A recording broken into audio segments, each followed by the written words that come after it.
ನಮಸ್ಕಾರ ವೀಕ್ಷಕರೇ, ಸುದ್ದಿ ನ್ಯೂಸ್ ಪುತ್ತೂರು ಪ್ರಸ್ತುತಪಡಿಸುತ್ತಿರುವ ವಿಶೇಷ ಲೈವ್ ಕಾರ್ಯಕ್ರಮಕ್ಕೆ ನಿಮಗೆಲ್ಲರಿಗೂ ಸ್ವಾಗತವನ್ನ ಕೋರ್ತಾ ಇದ್ದೇನೆ. ಸುದ್ದಿ ನ್ಯೂಸ್ ಕಳೆದ 3.5 ದಶಕಗಳಿಂದ ಪುತ್ತೂರು, ಬೆಳ್ತಂಗಡಿ, ಸುಳ್ಯ ಈ ಭಾಗಗಳಲ್ಲಿ ದಿನಪತ್ರಿಕೆಯಾಗಿ, ವಾರಪತ್ರಿಕೆಯಾಗಿ ಹಾಗೂ ವೆಬ್ಸೈಟ್ ಮೂಲಕ, ಯೂಟ್ಯೂಬ್, ಫೇಸ್ಬುಕ್ ಚಾನೆಲ್ಗಳ ಮೂಲಕ ಹಾಗೂ ಕೇಬಲ್ ಚಾನೆಲ್ಗಳ ಮೂಲಕ ಈ ಭಾಗದ ಜನರ ಸಮಸ್ಯೆಗಳ ಧ್ವನಿಯಾಗಿ, ಅಭಿಯಾನಗಳ ಬೇರೆ ಬೇರೆ ರೀತಿಯಾದಂತಹ ಅಭಿಯಾನಗಳ ರೂವಾರಿಯಾಗಿ, ಹಲವಾರು ವಿಚಾರಗಳ ಪ್ರತಿನಿಧಿಯಾಗಿ ಹಾಗೂ ಈ ಭಾಗದ ಬಹುತೇಕ ಎಲ್ಲ ಸಾಂಸ್ಕೃತಿಕ ಇರ್ಬೋದು, ಧಾರ್ಮಿಕ ಇರ್ಬೋದು, ಸಂಘ ಸಂಸ್ಥೆಗಳಿರ್ಬೋದು, ಸರ್ಕಾರಿ ಕಾರ್ಯಕ್ರಮಗಳನ್ನು ಆ ಜಗದಗಲ ಹರಡುವಂತಹ ಒಂದು ಮಾಧ್ಯಮ ರೂವಾರಿಯಾಗಿ ಡಾಕ್ಟರ್ UP ಶಿವಾನಂದ್ ಅವರ ನೇತೃತ್ವದಲ್ಲಿ ಬಹಳ ಸಮರ್ಥವಾಗಿ, ಸಶಕ್ತವಾಗಿ ಒಂದು ಸ್ಥಳೀಯ ಮಾಧ್ಯಮವಾಗಿ ಗುರುತಿಸಿಕೊಂಡಿರುವಂತಹ ಒಂದು ಮಾಧ್ಯಮ ಹಾಗೂ ಈ ಭಾಗದ ಜನರ ಪ್ರೀತಿ ಆದರಗಳಿಗೆ ಮತ್ತು ಸುಳ್ಯ, ಪುತ್ತೂರು, ಬೆಳ್ತಂಗಡಿ ಇಲ್ಲಿನ ಜನರು ಬೇರೆ ಬೇರೆ ಕಡೆಗಳಲ್ಲಿದ್ದಾರೆ, ವಿಶ್ವದ ನಾನಾ ಕಡೆಗಳಲ್ಲಿದ್ದಾರೆ. ಅವರೆಲ್ಲರೂ ಪ್ರೀತಿಸುವ, ಅಭಿಮಾನಿಸುವ ಒಂದು ಮಾಧ್ಯಮ ಸಂಸ್ಥೆಯಾಗಿ ಸುದ್ದಿ ಕಾರ್ಯನಿರ್ವಹಿಸ್ತಾ ಬಂದಿದೆ. ಇದಕ್ಕೆಲ್ಲ ನಿಮ್ಮೆಲ್ಲರ ಪ್ರೋತ್ಸಾಹ ಮತ್ತು ಶುಭ ಹಾರೈಕೆಗಳೇ ಕಾರಣ. ಹಾಗೆ ನಾವು ಬೇರೆ ಬೇರೆ ವಿಚಾರಗಳ ಕುರಿತಾಗಿ ಹಲವಾರು ಕಾರ್ಯಕ್ರಮಗಳನ್ನು ನಿಮ್ಮ ಮುಂದೆ ಪ್ರಸ್ತುತಪಡಿಸ್ತಾ ಇರ್ತೇವೆ.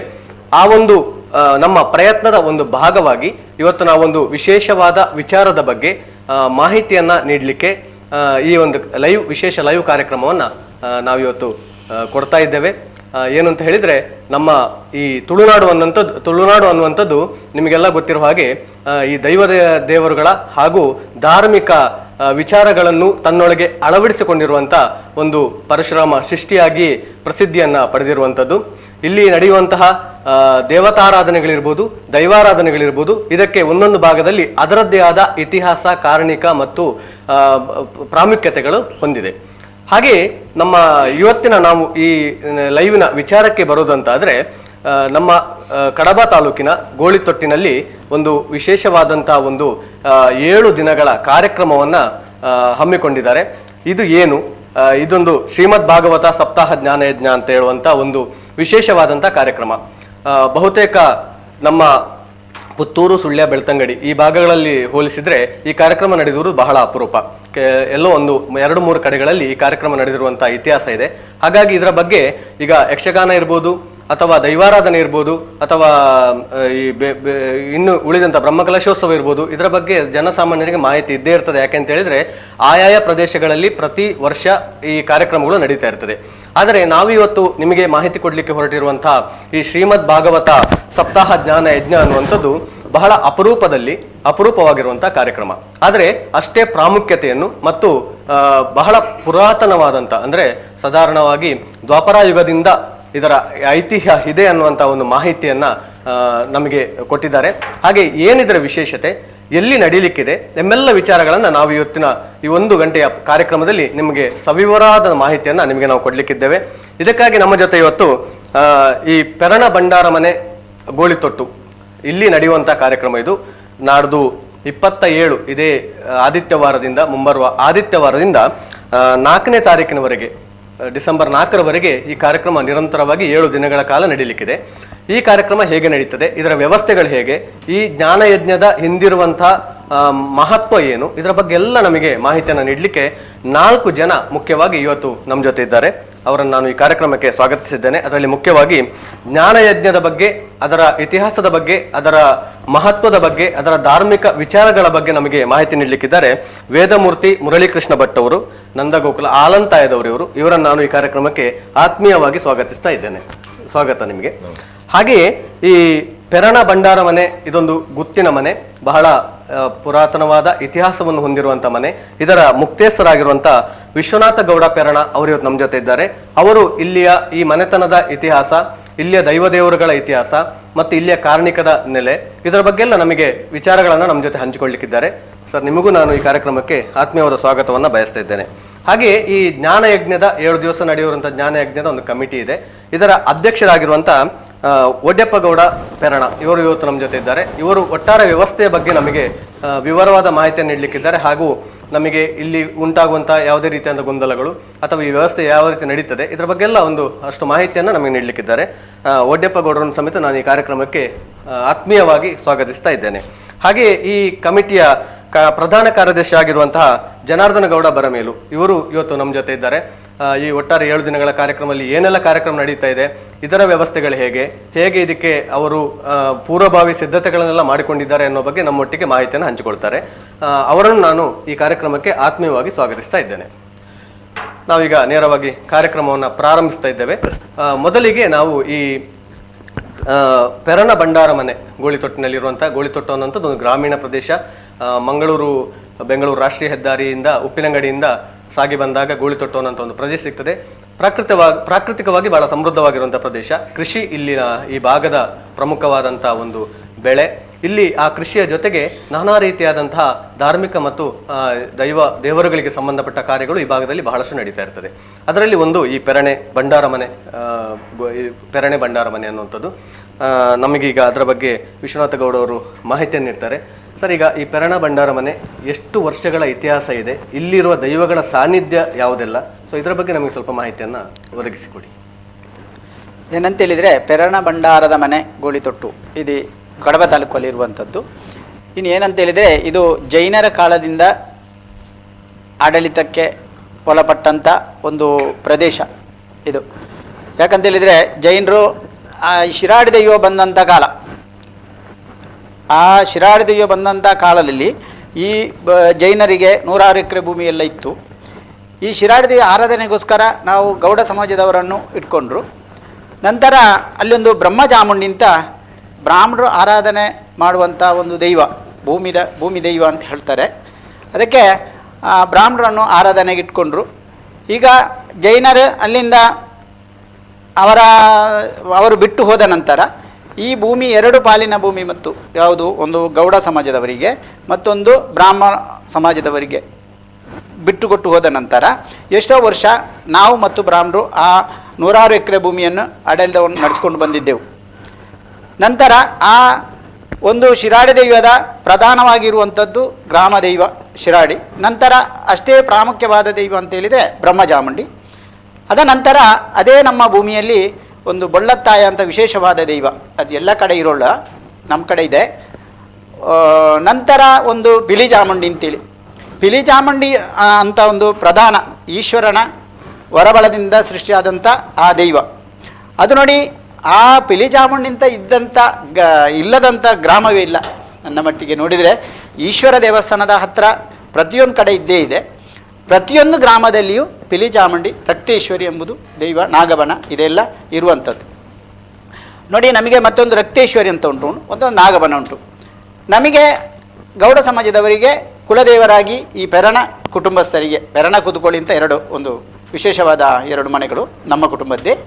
ಅದರಲ್ಲಿ ನಮಗೆ ಇಲ್ಲಿ ಪಟ್ಟಮೇಲಿ ಮಹಾವಿಷ್ಣುಮೂರ್ತಿ ದೇವಸ್ಥಾನ ಅಂತ ಉಂಟು, ಅದು ಕುಲದೇವರಾಗಿಯೂ ನಮಗೆ. ಉಳಿದ ಈಗ ಇದಕ್ಕೆ ಗ್ರಾಮದೇವರಾಗಿಯೂ ನಮ್ಮ ಗ್ರಾಮಕ್ಕೆ ಅದೇ ದೇವರಾಗಿ ದೂರ ಇದ್ದರೂ ಅದು ಮೊದಲಿಂದ ಬಂದಂಥ ಒಂದು ದೇವರು ನಮಗೆ. ಇದನ್ನು ನಾವು ಆರಾಧಿಸಿಕೊಂಡು ಬರ್ತಾ ಇದ್ದೇವೆ. ಕಾಲಾಂತರ ಹೋದ ನಂತರ ಬ್ರಾಹ್ಮಣರು ಸಹ ಅವರಿಗೆ ಕೊಟ್ಟ ಭೂಮಿಯನ್ನು ನಮಗೆ ಗೌಡ ಸಮಾಜದವರಿಗೆ ಬಿಟ್ಟುಕೊಟ್ಟು ಹೋದರು. ಆಗಲೇ ತುಂಬ ಒಂದು 106 ಎಕರೆ ಭೂಮಿ ಇತ್ತು. ಅಂದರೆ ಒಂದೇ ಕಡೆ ಅಲ್ಲ, ಬೇರೆ ನಮ್ಮ ಬೈಲಿನ ಗ್ರಾಮದ ಎದುರುಗಡೆ ಒಂದು 2 ಕಿಲೋಮೀಟರ್ ಮುಂದೆ ಒಂದು 2-3 ಮೈಲು ಉದ್ದದಷ್ಟು ಒಂದು ಭೂಮಿ ಇತ್ತು. ನಂತರ ಪೂರ್ವಕ್ಕೆ 1 ಕಿಲೋಮೀಟರ್ನಷ್ಟು ಉದ್ದದ ಭೂಮಿ ಎಲ್ಲ ನಮ್ಮ ಈ ಪೆರಣ ಭಂಡಾರದ ಮನೆಗೆ ಆಡಳಿತಕ್ಕೆ ಇತ್ತು. ಅದ ನಂತರ ಈ ಕಾಲ ಹೋದ ಹಾಗೆ ಏನಂತೇಳಿದರೆ, ಈ ನೋಡಿ, ಒಂದು ತುಂಬ ಯಾವುದೇ ಇರಲಿ, ಒಂದು ಸಂಸ್ಥೆ ಇರಲಿ ಅಥವಾ ಇನ್ನು ಏನಾದರೂ ಒಂದು ಕಂಪೆನಿ ಇರಲಿ, ಅದನ್ನು ನಡೆಸುವಂಥದ್ದೊಂದು ಬೇಕಲ್ಲ. ಅದು ನೋಡಿ, ನಮ್ಮಲ್ಲಿ ಏನೋ ಸ್ವಲ್ಪ ನಮಗೆ ಈಗ ತಿಳುವಳಿಕೆ ಬಂದಂತ ನೋಡುವಾಗ ಏನೋ ಸ್ವಲ್ಪ ವೈಫಲ್ಯ ಕಂಡು ಬಂದಿರಬೇಕು. ಯಾಕಂತೇಳಿದರೆ ನಮಗೆ ಈಗ ನೋಡಿ, ನಮ್ಮ ಹಿಂದೂ ಧರ್ಮಕ್ಕೆ ಅಥವಾ ಒಂದು ಅಷ್ಟಮಂಗಲ ಅಥವಾ ಜ್ಯೋತಿಷಾಸ್ತ್ರವೇ ಪ್ರಧಾನ ಅಂತ ಈಗ ನಮಗೆಲ್ಲ ಆಗ್ತಾ ಉಂಟು. ಆಗ ಈ ಅಷ್ಟಮಂಗಲದಲ್ಲಿ ನಮಗೆ ಕಂಡ ಹಾಗೆ ಈ ಭೂಮಿ ಒಂದು 10 ಎಕರೆ ಭೂಮಿ, ಮತ್ತು ಒಂದು ಬ್ರಹ್ಮಚಾಮುಂಡಿ ದೈವ, ಬ್ರಾಹ್ಮಣರ ಆರಾಧನೆ ಬಿಟ್ಟು ಹೋದನಂಥ ದೈವವನ್ನು ಒಂದು 10 ಎಕರೆ ಭೂಮಿ, ಮತ್ತು ಅಂದರೆ 20 ಎಕರೆ ಆಗ್ಬೋದು ಈಗ. ಅಂದರೆ ಮೊದಲು ವರ್ಗ ಸ್ಥಳಕ್ಕೆ ಲೆಕ್ಕ ಹಾಕ್ತೇವೆ ನಾವು. ಆ ವರ್ಗ ಸ್ಥಳವನ್ನು ನಾವು ಅವರಿಗೆ, ಈ ದೈವವನ್ನು ಮತ್ತು ಅದನ್ನು ನಾವು ಅವರಿಗೆ ಬಿಟ್ಟುಕೊಟ್ಟಿದ್ದೇವೆ. ಅದನ್ನು ಆರಾಧನೆ ಮಾಡಿಕೊಂಡು ಬರಬೇಕು ಅವರು ಅಂತೇಳಿ ನಮ್ಮ ಹಿರಿಯರು ಪಟೇಲರಾಗಿದ್ದರಂತೆ, ಆಗ ಬಿಟ್ಟುಕೊಟ್ಟರು. ಅದ ನಂತರ ಉಳಿದ ಜಾಗವನ್ನು ನಾವು ಅಣ್ಣ ತಮ್ಮಂದಿರೊಳಗೆ 2-3 ಮನೆ ಮೇಲೆ ಮಾಡಿಕೊಂಡು ಆ ಆಡಳಿತ ನಡೆಸಿದ ಗ್ರಾಮ ದೈವದ ಆಡಳಿತ ಮತ್ತು ಬಳ್ಳತಾಯ, ಉಳಿದ ಬೇಲಿಜಾಮಂಡಿ, ಇನ್ನು ರಕ್ತೇಶ್ವರಿ, ನಾಗದೇವರು ಎಲ್ಲ ಇವರನ್ನು ಆರಾಧನೆ ಮಾಡಿಕೊಂಡು ನಾವು ಬರ್ತಾ ಇದ್ದೀವಿ. ಅನಂತರ 3 ಮನೆದ ಆದ ನಂತರ ನಮಗೆ ಭೂ ಮಸೂದೆ ಕಾನೂನು ಬಂತು ನೋಡಿ. ಆ ಟೈಮಲ್ಲಿ ಪಟೇಲರಾಗಿ ನಮ್ಮ ವಂಶ ಒಂದು 2-3 ತಲೆಮಾರಿನ ತನಕ ಇತ್ತು ಅಂತ ನಮಗೆ ಈ ಜ್ಯೋತಿಷಾಸ್ತ್ರದಲ್ಲಿ ತಿಳ್ಕೊಂಡು ಬಂದಿದೆ. ಇಲ್ಲದ್ರೂ ಹೌದು, ಜ್ಯೋತಿಷಾಸ್ತ್ರ ಅಲ್ಲದಿದ್ದರೂ ಒಂದು ನಮ್ಮ ತಂದೆಯವರ ಅಜ್ಜನ ಚಿಕ್ಕಜ್ಜನವರು ಪಟೇಲರಾಗಿದ್ದರು. ಆಗ ಅವರಿಗೆ ಮಕ್ಕಳು ಇರಲಿಲ್ಲ. ಅವರ ಜಾಗ ನಂತರ ನಮಗೆ ಬಂದು ಮತ್ತೆ ಡಿಕ್ಲರೇಷನ್ ಮುಖಾಂತರ ಭೂ ಮಸೂದೆ ಬಂತಲ್ಲ, ಅದರ ಮುಖಾಂತರ ಹೋಯಿತು. ಅದ ನಂತರ ಎಲ್ಲ ಇದನ್ನು ದೇವರನ್ನು ಆರಾಧನೆ ಮಾಡಿಕೊಂಡು ಬರ್ತಾ ಇದ್ದೆವು. ಅಂದರೆ ನಮ್ಮ ಕುಟುಂಬ ಅಂತೇಳಿದರೆ ಭಾರಿ ಪುರಾತನ ಕಾಲದ್ದು ಅಂತ ಹೇಳ್ತಾರೆ. ಯಾಕಂತ ಹೇಳಿದರೆ ನಮಗೆ ಒಂದು ವಿಶೇಷತೆ ನಮಗೆ ಗೊತ್ತಾಗ್ತದೆ. ಏನಂತೇಳಿದರೆ, ಒಂದು ಗೌಡ ಜಾತಿಗೆ ಒಂದು ಕುಟುಂಬಕ್ಕೆ ಒಂದೇ ತರವಾಡು ಮನೆ ಇದೆ, ಹೆಚ್ಚಿನ ಅಂಶ. ಕೆಲವು ಕಡೆ ಇರ್ಬೋದು, ಆದರೆ ನಮಗೆ ತಿಳುವಳಿಕೆ ಇದ್ದ ಹಾಗೆ ಅಥವಾ ಜ್ಯೋತಿಷಾಸ್ತ್ರದಲ್ಲಿ ನಮಗೆ ತಿಳುವಳಿಕೆ ನಮಗೂ ಹೇಗೂ ಗೊತ್ತುಂಟು, ಅದ್ರ ಹಿರಿಯರು ಹೇಳ್ತಾ ಬರ್ತಾ ಇದ್ರು. ಅದ ನಂತರ ಜ್ಯೋತಿಷಾಸ್ತ್ರದಲ್ಲಿಯೂ ನಮಗೆ ಕಂಡು ಬಂದಿದೆ 6 ತರವಾಡು ಮನೆಗಳೇ ಇವೆ ನಮ್ಮಲ್ಲಿ. ಅದು ವಿಶೇಷ. ಈ 6 ತರವಾಡು ಮನೆಗಳಲ್ಲಿ 450-500 ಮನೆತನ ಇರ್ಬೋದು, ಹೆಚ್ಚು ಕಡಿಮೆ ಅಷ್ಟು. ನಾವು ಈಗ ಅವರು ನಮಗೆಲ್ಲ ಪರಿಚಯದವರು, ಅವರಿಗೂ ಗೊತ್ತುಂಟು ನಾವೆಲ್ಲ ಒಂದೇ ಕುಟುಂಬದವರು ಅಂತೇಳಿ. ಆದರೆ ನಾವು ಸೂತಕ ಅಥವಾ ಅಮೆ ಅಂತ ಹೇಳ್ತಾರಲ್ಲ, ಅದನ್ನೆಲ್ಲ ನಮಗೆ ಈ ತರವಾಡು ಮನೆಗಳಲ್ಲಿ ಒಬ್ಬರಿಗೊಬ್ಬರು ಆಚರಣೆ ಇಲ್ಲ. ಅವರವರ ತರವಾಡು ಮನೆಗೆ ಅವರವರು ಸೇರ್ತಾರೆ, ಅವರವರು ಅದನ್ನು ಆಚರಣೆ ಮಾಡಿಕೊಂಡು ಬರ್ತಾರೆ. 6 ಮನೆಗಳಿಗೆ ಅವರವರು ಬೇರೆ ಬೇರೆ ಆಚರಣೆ ಮಾಡಿಕೊಂಡು ಬರ್ತಾರೆ. ಇದರ ಬಗ್ಗೆ ಏನಂತ ಹೇಳಿದರೆ, ಅದು ನಮ್ಮ ಇದರ ಕೂಡುಗಟ್ಟಲ್ಲಿ ನಮ್ಮ ತರವಾಡು ಮನೆಯಲ್ಲಿ ಸುಮಾರು ಒಂದು 115 ಮನೆಗಿಂತಲೂ ಜಾಸ್ತಿ ಮನೆಗಳಿವೆ. ಹೌದೌದು. ಇತ್ತೀಚೆಗೆ ಒಂದು 30-40 ಮನೆಗಳು ಸೇರಿದ್ರು. ಇನ್ನೂ ಈಗ ಅಷ್ಟಮಂಗಲಿ ಕಂಡಾಗೆ ಮತ್ತೆ ನಮಗೆ ನಿಜವಾಗಿ ಗೊತ್ತಿದ್ದರೂ ನಮಗೆ ಇನ್ನೂ ಒಂದು 25 ಮನೆಗಳು ನಮ್ಮ ಪಾಲಿಗೆ ಸೇರಲು ಇದು ಬಂದಿದ್ದಾರೆ. ಯಾಕಂತ ಹೇಳಿದರೆ ಅವರು ಹೇಳ್ತಾ ಇದ್ದರು ಬಂದರು. ಅಂದರೆ ಅವರಿಗೆ ಅದೊಂದು ಹೇಳ್ಬೋದು ನೋಡಿ, ಒಂದು ಕಾಲ ಕೊಡುವುದು ಅಂತೇಳಿ. ಆ ಕಾಲ ಕೂಡುವಾಗ ಅದೆಲ್ಲ ನಡ್ಕೊಂಡು ಹೋಗ್ತದೆ. ಇದಕ್ಕೆ ಪೂರಕವಾಗಿ ಒಂದು ವಿಚಾರ ಕೇಳೋದಾದ್ರೆ, ನಿಮ್ದು ಈ ಒಂದು ಭಂಡಾರ ಮನೆ ಅಂತ ಹೇಳುವಂತ ನಿಮ್ಮ ಕುಟುಂಬಕ್ಕೆ ನಿಮ್ಮ ತರವಾಡಿಗೆ ಸಂಬಂಧಪಟ್ಟದ್ದು ಒಂದು. ಆಮೇಲೆ ಇನ್ನೊಂದು ಅಲ್ಲಿ ಶಿರಾಡಿ ಗುಡ್ಡ ಅಂತ ಇದೆ, ಅಲ್ಲಿ ನೇಮೋತ್ಸವ ಆಗ್ತದೆ, ಪ್ರತಿ ವರ್ಷ ನೇಮ ಆಗ್ತದೆ, ಊರವರು ಸೇರ್ತಾರೆ. ಇದರ ಭಂಡಾರವು ನಿಮ್ಮ ಗುತ್ತಿನ ಮನೆಯಲ್ಲಿ ಇರುವಂತದ್ದು. ಸೊ ಇದು ಹೇಗೆ ಅಂತೇಳಿ, ಅಂದ್ರೆ ಈ ಮನೆಯ ಒಂದು ದೇವರಗಳ ಆರಾಧನೆ ಹಾಗೂ ಊರಿನ ದೇವರ ಆರಾಧನೆ ನಿಮ್ಮ ತರವಾಡು ಮನೆಯಲ್ಲಿ ಒಟ್ಟು ಸೇರುವಂತದ್ದು, ಇದರ ಇತಿಹಾಸ ಹೇಗೆ ಏನಂತ ಹೇಳಿದ್ರೆ, ನಮ್ಮಲ್ಲಿ ಈ ಗೌಡ ಸಮುದಾಯಕ್ಕೆ ಧರ್ಮದೈವ ರುದ್ರಚಾಮುಂಡಿ ಬರುವುದು, ಮತ್ತು ಪಂಜುರ್ಲಿ ದೈವ ಮತ್ತು ಸತ್ಯದೇವತೆ ಅಂತ ಬರುತ್ತೆ. ಈಗ ನಮ್ಮದರಲ್ಲೂ ಹಾಗೆ ಧರ್ಮದೈವ ರುದ್ರಚಾಮುಂಡಿ, ಹಾಗೆ ಪಂಜುರ್ಲಿ ಸತ್ಯದೇವತೆ ಅಂತ ನಮ್ಮ ಧರ್ಮ ಚಾವಡಿಯಲ್ಲಿದೆ. ಹಾಗೆ ನಮ್ಮ ಹಿರಿಯರು ಏನಂತೇಳಿದರೆ, ಗ್ರಾಮದೈವ ಶಿರಾಡಿಯನ್ನು ನಮ್ಮ ಧರ್ಮದೈವ ಚಾವಡಿಯಲ್ಲಿ ಹಿಂದಿನಿಂದಲೂ ಪಡ್ಕೊಂಡು ಬಂದಿದ್ದಾರೆ. ಗ್ರಾಮದೈವಕ್ಕೆ ಆಗುವಾಗ ಗ್ರಾಮದವರು ಸೇರ್ತಾರೆ. ನಮ್ಮ ಮನೆಗೆ ಏಕೆಂದರೆ 2 ಪಂಗಡದವರು ಬರ್ತಾರೆ. ಒಂದು ನಮ್ಮ ಕುಟುಂಬ ಸೇರಿ ಮಾಡುವಂಥದ್ದು ಕುಲದೈವ ದೇವರಿಗೆ, ಮತ್ತೊಂದು ಗ್ರಾಮ ದೇವರಿಗೆ. ಗ್ರಾಮ ದೈವಕ್ಕೆ ಆಗುವಾಗ ಗ್ರಾಮದವರು ಸೇರ್ತಾರೆ. ಹಾಗೆ ಅಲ್ಲಿ ಗ್ರಾಮದವರು ಸೇರ್ತಾರೆ, ಕುಟುಂಬದವರು ಸೇರ್ತಾರೆ ಎಡೆಪಾಳಿಗೂ. ಆದರೆ ಒಂದು ವಿಂಗಡಣೆ ಹೀಗೆ ಇರುತ್ತೆ. ಮತ್ತು ಈ ಗ್ರಾಮ ದೈವ ಹಿಂದಿನ ಕಾಲದಿಂದಲೂ, ಅದೇ ಜೈನರ ಕಾಲದಿಂದಲೂ ಅದಕ್ಕೆ ನೇಮೋತ್ಸವ ನಡೀತಾ ಇದೆ. ಯಾಕೆಂದರೆ ನಾವು ಅದಕ್ಕೆ ಹೆಚ್ಚಿನ ಕಡೆ ಎಲ್ಲ ಗ್ರಾಮ ದೈವಕ್ಕೆ ಆರಾಧನೆ ಬೇರೆಯವರನ್ನು ನಾವು ಮಾಡ್ಕೊಳ್ತಾರೆ. ಆದರೆ ನಮ್ಮ ಕಡೆ ನಮ್ಮ ಮನೆಯಲ್ಲಿ ಮಾತ್ರ ಅದು ಹಾಗೆ ಆಗುವುದಿಲ್ಲಂತೆ. ಅದು ಹಿಂದಿನ ತಂದೆಯವರು ಹೇಳಿದರು, ಹಿಂದಿನವರು ಹೇಳ್ತಾ ಇದ್ರು, ನಾವೇ ಅದಕ್ಕೆ ಆರಾಧನೆ ಮಾಡಬೇಕು, ನಾವೇ ಅದನ್ನು ಭಂಡಾರ ಕೊಡೋದು, ಅದರ ವ್ಯವಸ್ಥೆ, ಅದರ ಆಡಳಿತ, ಇದನ್ನೆಲ್ಲ ಹಿಂದಿನಿಂದಲೂ ಪಾರಂಪರ್ಯವಾಗಿ ಆನುವಂಶಿಕವಾಗಿಯೂ ನಾವೇ ಮಾಡ್ಕೊಂಡು ಬಂದಿದ್ದೇವೆ. ಸುಮಾರು ಜನವರಿ 31ರಿಂದ ಫೆಬ್ರವರಿ 4ರ ತನಕ ಇದರ ಜಾತ್ರೆಯ ಸಂಭ್ರಮ ಎಲ್ಲ ನಡೀತಾ ಇದೆ. ಹೌದು, ನಮಗೆ ಪ್ರತಿ ವರ್ಷ ಅದು ಇದು ತಪ್ಪುವುದಿಲ್ಲ. ಯಾಕಂತೇಳಿದರೆ ಇನ್ನೊಂದು ಹೇಳ್ತೇನೆ ನಿಮಗೆ, ಈ ಗ್ರಾಮದಲ್ಲಿ ಒಂದು ಪದ್ಧತಿ ಅಂತ ಮಾಡ್ತಾರೆ. ಕೆಲವು ಪದ್ಧತಿ ಅಂದರೆ ಆ ಪದ್ಧತಿ ಮಾಡೋದು ಪರಿಸ್ಥಿತಿಗೆ ಹೊಂದಿಕೊಂಡು ಮಾಡುವಂಥದ್ದು ಪದ್ಧತಿ ಅಂತ ಹೇಳ್ತಾರೆ. ಯಾಕಂತೇಳಿದರೆ ನಮ್ಮ ಈ ಗ್ರಾಮ ದೈವದ ನೇಮೋತ್ಸವಕ್ಕೆ, ಯಾಕಂತೇಳಿದರೆ ನೀವು ಕೇಳ್ಬೋದು, ಯಾಕಂದರೆ 100 ಮನೆ ಇದೆಯಲ್ಲ, ಅದು ಹೇಗೆ ನೀವು ಸುಧಾರಿಸ್ಕೊಂಡು ಹೋಗ್ತೀರಿ, ಸೂತಿಕ ಬಾಧಕಗಳು ಬಂದರೆ ನೀವು ಗ್ರಾಮ ದೈವವನ್ನು ಹೇಗೆ ನಡೆಸ್ತೀರಿ ಅಂತೇಳಿ ಕೇಳ್ಬೋದು. ಯಾಕಂದರೆ ಸೂತಕ ಬಂದರೆ ನಾವು ದೇವರ ಕೆಲಸ ಮಾಡಬಾರ್ದಲ್ಲ. ಹಾಗೆ ನಮ್ಮಲ್ಲಿ ಒಂದು ಪದ್ಧತಿ ಮಾಡಿದ್ದಾರೆ, ಅದು ಕಟ್ಟುಕಟ್ಟಲೆಲ್ಲ ಕಟ್ಟುಕಟ್ಟಲೆಯಾಗಿ. ಏಕೆಂತ ಹೇಳಿದರೆ ಈ ಗ್ರಾಮ ದೈವದ ನೇಮೋತ್ಸವ ಸಮಯದಲ್ಲಿ ನಮ್ಮ ಕುಟುಂಬದಲ್ಲಿ ಸೂತಕ ಅಥವಾ ಆಮೆ ಸೂತಕಾದಿ ಬಂದರೆ ನಮ್ಮ ಮನೆಗೆ ಸಂಬಂಧ ಪಡುವುದಿಲ್ಲ ಅಂತೇಳಿ ಮೊದಲನವರು ತೀರ್ಮಾನ ಮಾಡಿದ್ದಾರೆ. ಮಾಡಿಕೊಂಡು ಬಂದ ಹೌದೌದು, ಅದೊಂದು ಪದ್ಧತಿ ಅಂತೇಳಿ. ಅದು ಎಲ್ಲ ದೇವಸ್ಥಾನಗಳ ಒಂದು ಪದ್ಧತಿ ಅಂತಿರುತ್ತದೆ. ಅದಕ್ಕೆ ಯಾವುದೇ ಚ್ಯುತಿ ಬರಬಾರ್ದು ಬರಬಾರ್ದು ಅಂತೇಳಿ. ಯಾಕಂತೇಳಿದ್ರೆ ಅದು ಗ್ರಾಮ ದೈವದ ಗ್ರಾಮಸ್ಥರು ಸೇರಿ, ಊರಿನವರು ಸೇರಿ, ಪರ ಊರಿನವರು ಸೇರಿ ಮಾಡುವಂಥ ಒಂದು ಜಾತ್ರೆ ನೋಡಿ, ಅದಕ್ಕೆ ತೊಂದರೆ ಬರಬಾರ್ದು ಅಂತೇಳಿ ಹಾಗೆ ಮಾಡ್ಕೊಂಡು ಬಂದಿದ್ದಾರೆ. ಆದರೆ ನಮ್ಮ ಕಾಲದಲ್ಲಿಯೂ, ಈಗ ತಂದೆಯವರ ಕಾಲದಲ್ಲಿಯೂ ಆಮೆ ಸೂತಕಾದಿ ಬಂದಿತ್ತು. ಈಗ ನನ್ನ ಕಾಲದಲ್ಲಿ ಆಮೆ ಸೂತಕ ಬಂದ. ಆದರೆ ನಾವು ಯಾರೋ ಅಂದರೆ ನಮ್ಮ ಕುಟುಂಬದವರು ನಮ್ಮ ಮನೆಗೆ ಬರಬಾರ್ದು, ನಾವು ಅವರ ಮನೆಗೆ ಹೋಗ್ಲ ಆ ಟೈಮಲ್ಲಿ, ಆ ಸಮಯದಲ್ಲಿ. ಇಲ್ಲಿ ನಡೆಯುವ ಕಾರ್ಯಕ್ರಮ ಹೌದು, ಇಲ್ಲಿ ನಡೀತಾ ಇತ್ತು. ಇತ್ತೀಚೆಗೆ ನಾವೊಂದು ಈಗ ಏನೋ ಒಂದು ಶಾಸ್ತ್ರದಲ್ಲಿ ಇದ್ದಂತೆ ಎಂಥದ್ದು ಶಾಖೆಗಳಾಗಿ ವಿಂಗಡಿಸಿ ಒಂದು ಆಮೆ ಸೂತಕಾದಿಗಳನ್ನು ಪಾಲು ಮಾಡುವಂಥದ್ದು ಬಂದಿತ್ತು. ಹಾಗೆ ಈ 4 ದಿವಸದಲ್ಲಿ ಯಾಕೆಂತೇಳಿದರೆ ಅದು ಜಾತ್ರೆ ಉತ್ಸವ ನಡೆಯುವುದಲ್ಲಿ 2ನೇ ತಾರೀಕು ಫೆಬ್ರವರಿ ನಮ್ಮ ಮನೆಯಿಂದ ಭಂಡಾರ ಪಲ್ಲಕ್ಕಿಯ ಮೂಲಕ ಎಂಥದ್ದು ಮಕರ ತೋರಣ ನಿಶಾನಿಯ ಮೂಲಕ ಅಲ್ಲಿ ಭಂಡಾರ ಈ ಗೋಳಿತೊಟ್ಟಿನ ಪೇಟೆ ಸಿಟಿಯ ಪಕ್ಕ, ಶಾಲೆಯ ಪಕ್ಕ ಒಂದು ಕೊಚ್ಚಿಲ ಸ್ಥಾನ ಅಂತ ಹೇಳ್ತೇವೆ ನಾವು, ಅಂದರೆ ಶಿರಾಡಿಗುಡ್ಡೆ ಅಂತೇಳಿ. ಅಲ್ಲಿ ಜಾತ್ರೋತ್ಸವ ಪ್ರತಿ ವರ್ಷ ನಡೀತಾ ಇದೆ. ಪ್ರತಿ ವರ್ಷ ತಪ್ಪದೆ ನಡೀತಾ ಇದೆ ಪ್ರತಿ ವರ್ಷ. ಮತ್ತು ನಮ್ಮ 5 ವರ್ಷಕ್ಕೊಮ್ಮೆ ಮೊದಲಿತ್ತಂತೆ. ಮತ್ತು ನಾನು ತಂದೆಯವರ ಕಾಲದಲ್ಲಿ ಮಾಡಬೇಕು 1-2-3 ಸಲ ಮಾಡಿದರು. ಮತ್ತು ನಮ್ಮ ಕಾಲದಲ್ಲಿಯೂ ನಮ್ಮ 5 ವರ್ಷಕ್ಕರ ಈ ಧರ್ಮ ದೈವಗಳಿಗೆ ಮತ್ತು ಈ ಗ್ರಾಮ ದೈವಕ್ಕೆ ಮತ್ತು ಈ ಪರಿವಾರ ದೈವ ಅಂತ ಅದರ ಒಟ್ಟಿಗೆ ಇರುವಂಥದ್ದು, ಧರ್ಮ ದೈವದ ಮತ್ತು ಗ್ರಾಮ ದೈವದ ಪರಿವಾರ ದೈವದಕ್ಕೆ ನೇಮೋತ್ಸವ ನಡೀತಾ ಇದ್ದೇವೆ. 2 ದಿವಸ ಇರ್ತದೆ. ಅನ್ನ ಸಂತರ್ಪಣೆ ನಡೆದ 4-5 ಸಾವಿರ ಜನ ಎಲ್ಲ ಸೇರ್ತಾರೆ. ನಾವು ನಡೆದುಕೊಂಡು ಬರ್ತಾ ಇದ್ದೇವೆ. ಸರಿ, ಇದೀಗ ನಿಮ್ಮ ಅಲ್ಲಿ ಏನು ವರ್ಷಂಪ್ರತಿ ನಡೆಯುವಂಥ ರೀತಿ ರಿವಾಜುಗಳು ಮತ್ತು ಆ ದೈವಗಳಿಗೆ ನೀವು ಕೊಡುವಂಥ ಸೇವೆ, ಇದರ ಬಗ್ಗೆ ನೀವು ಹೇಳಿದ್ರಿ. ಮತ್ತು ನಿಮ್ಮ ಗುತ್ತಿನ ಕುಟುಂಬದ ಬಗ್ಗೆ ಮಾಹಿತಿಯನ್ನು ಕೊಟ್ರಿ. ಈಗ ನಾನು ನೇರವಾಗಿ ನಮ್ಮ ಅಣ್ಣರ ಹತ್ರ ಮುರಳೀಕೃಷ್ಣ ಭಟ್ ಅವರು ಮಾತಾಡ್ತೇನೆ. ಈ ಒಂದು ತರವಾಡು ಮನೆಯಲ್ಲಿರುವಂಥ ದೈವದ ಸ್ಥಾನಗಳಿಗೂ ಶ್ರೀಮದ್ ಭಾಗವತ ಎನ್ನುವಂಥ ಸಪ್ತಾಹ ಜ್ಞಾನಯಜ್ಞಕ್ಕೂ ಏನು ಸಂಬಂಧ, ಯಾಕೆ ಇಲ್ಲಿ ನಡೆಸಬೇಕಾಗಿ ಬಂತು, ಇದರ ಬಗ್ಗೆ ಸ್ವಲ್ಪ ಮಾಹಿತಿಯನ್ನು ಕೊಡಿ. ಧನ್ಯವಾದಗಳು. ಮೊದಲನೇದಾಗಿ ನಿಮ್ಮ ಚಾನೆಲ್ ಒಂದು ಈ ಧಾರ್ಮಿಕ ಕಾರ್ಯಕ್ರಮವನ್ನು ಸವಿವರವಾಗಿ ಜನರಿಗೆ ತಿಳಿಯಪಡಿಸುವ ನಿಟ್ಟಿನಲ್ಲಿ ನಿಮ್ಮ ಒಂದು ಪ್ರಯತ್ನಕ್ಕೆ ನಾನು ಅಭಿನಂದಿಸ್ತೇನೆ. ಜೊತೆಗೆ ನಮ್ಮ ವಿಶ್ವನಾಥ ಗೌಡರು ಹೇಳಿದಂತಹ ಆ ಒಂದು ಪೆರಣ ಬೈಲು, ಇದು ಗೋಳಿತೊಟ್ಟು ಗ್ರಾಮದಲ್ಲಿ ಬರುವಂತಹದ್ದು. ನಾನು ಅಲ್ಲಿ ನೆರೆಯ ಗ್ರಾಮದವನು.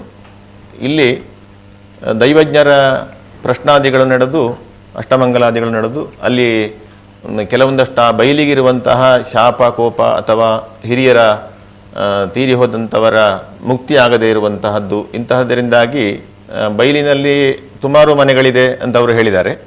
ಅವರ ಪೆರಣ ಕುಟುಂಬದವರಲ್ಲದೆ ಬೇರೆ ಕುಟುಂಬದವರು, ಬಂದು ನೆಲೆಸಿದವರು ಅಥವಾ ಭೂಮಸೂದೆಯಲ್ಲಿ ಭೂಮಿಯನ್ನು ಪಡ್ಕೊಂಡಲ್ಲಿ ಇದ್ದವರು.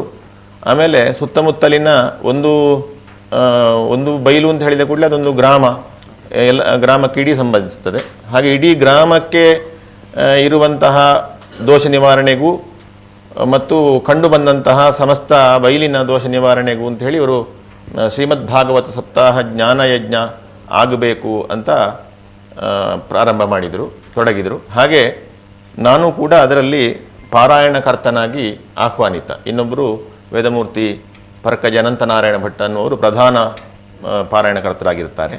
ಹಾಗೆ ವೇದಮೂರ್ತಿ ಕೃಷ್ಣಮೂರ್ತಿ ಕಾರಂತರು ಅದರ ನೇತೃತ್ವವನ್ನು ವಹಿಸ್ತಾರೆ. ಮತ್ತು ನಮ್ಮ ಗ್ರಾಮ ದೇವಸ್ಥಾನದ ಅರ್ಚಕರು ಅದರ ಮಾರ್ಗದರ್ಶನವನ್ನು ಮಾಡ್ತಾರೆ. ಈಗ ನೀವು ಆ ಭಾಗವತ ಸಪ್ತಾಹ ಯಜ್ಞದ ಒಂದು ಸ್ವರೂಪವನ್ನು ವಿವರಿಸುವ ಮೊದಲು ನಾನು ಒಂದು ಪ್ರಶ್ನೆ ನಿಮ್ಮ ಹತ್ರ ಕೇಳ್ತೇನೆ.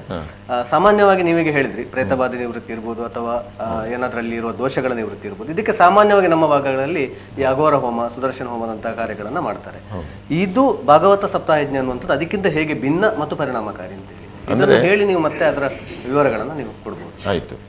ಅದು ಅಂದರೆ ಈಗ ಅಂತಹ ಅನೇಕ ಕರ್ಮಗಳು ಅಲ್ಲಿ ನಡೆದಿದ್ದಕ್ಕಿಂತ ಮೊದಲು ಸತ್ಕರ್ಮಗಳು ತುಂಬ ಮಾಡಿದ್ದಾರೆ ಆ ಮನೆಯವರು.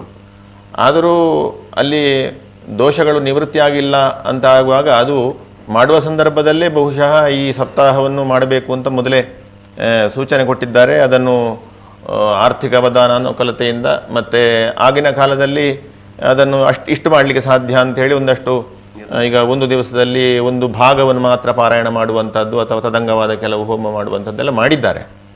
ಆದರೆ ಕೆಲವು ದುರಿತಗಳಿಗೆ, ಕೆಲವು ಪಾಪಗಳಿಗೆ ಅದು ಅದರ ಪಾಪದ ಪ್ರಭಾವ ಎಷ್ಟು ಅಂತ ನೋಡಿಕೊಂಡು ಅದಕ್ಕೆ ಪರಿಹಾರವನ್ನು ಮಾಡಬೇಕಾಗ್ತದೆ.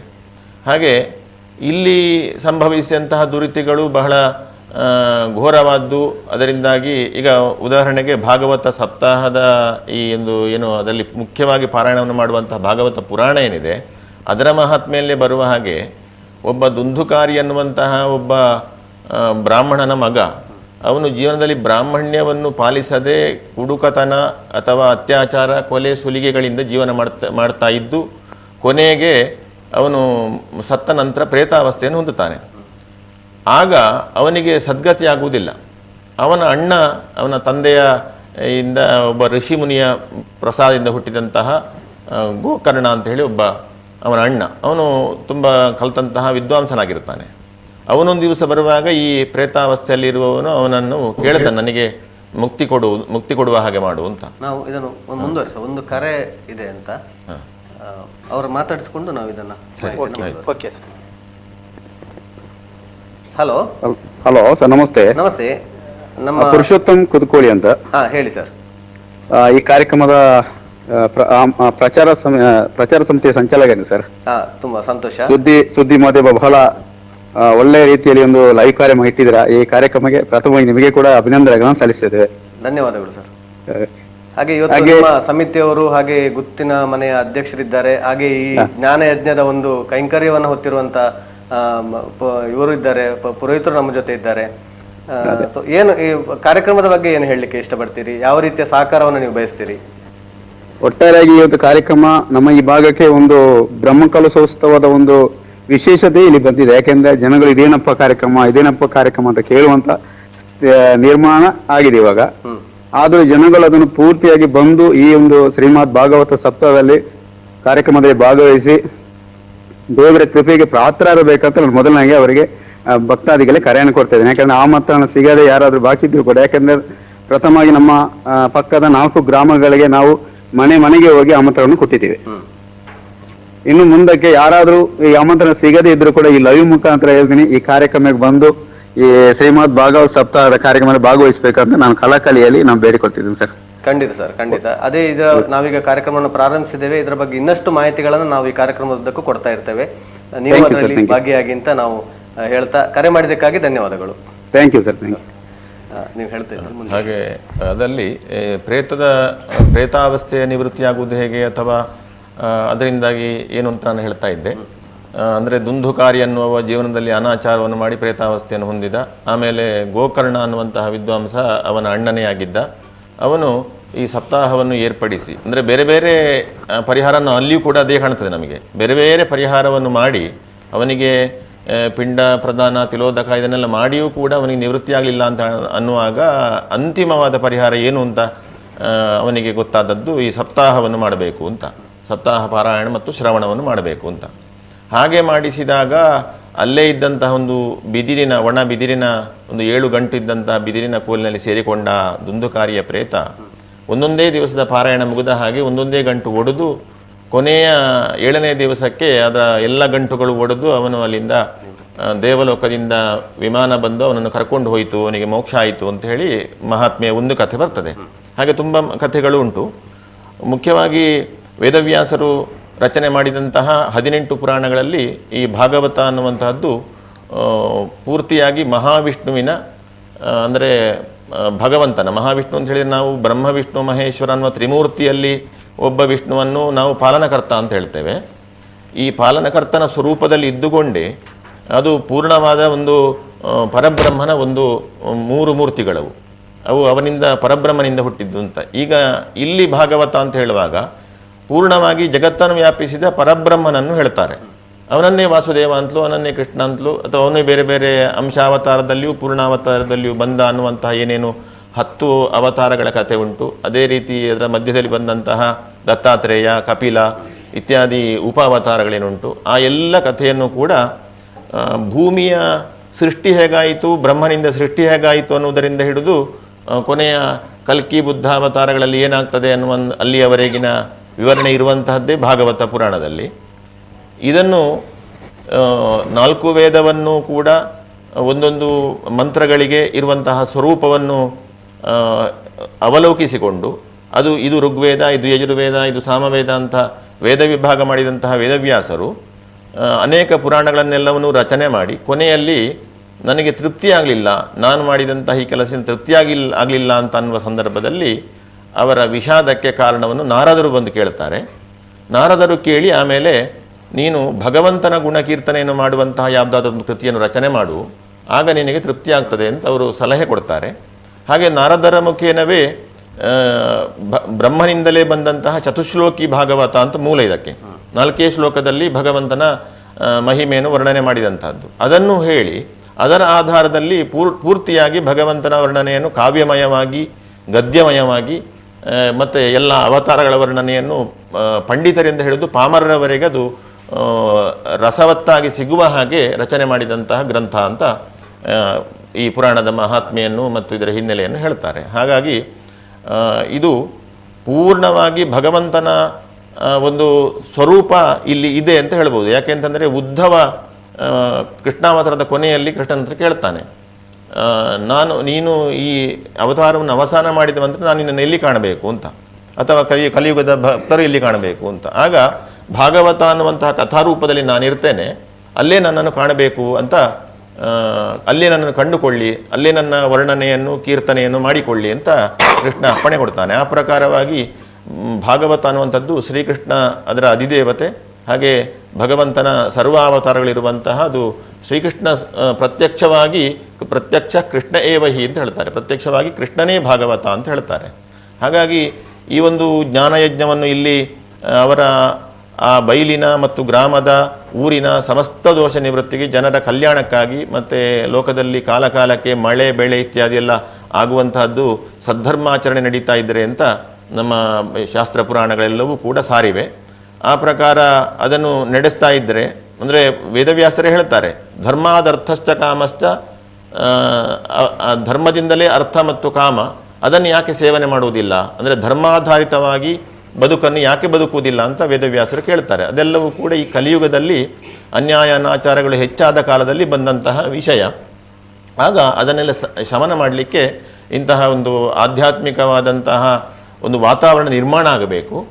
ಮತ್ತು ಇದು ಪಂಡಿತರಿಂದ ಹಿಡಿದು ಪಾಮರರವರೆಗೆ ಇದರಲ್ಲಿ ಬಹಳ ಸುಲಭವಾಗಿ, ಅಂದರೆ ಈ ಹೆಸರೇನು ಹೇಳ್ತದೆ ನೋಡಿ, ಶ್ರೀಮದ್ ಭಾಗವತ ಸಪ್ತಾಹ ಜ್ಞಾನಯಜ್ಞ ಅಂತ.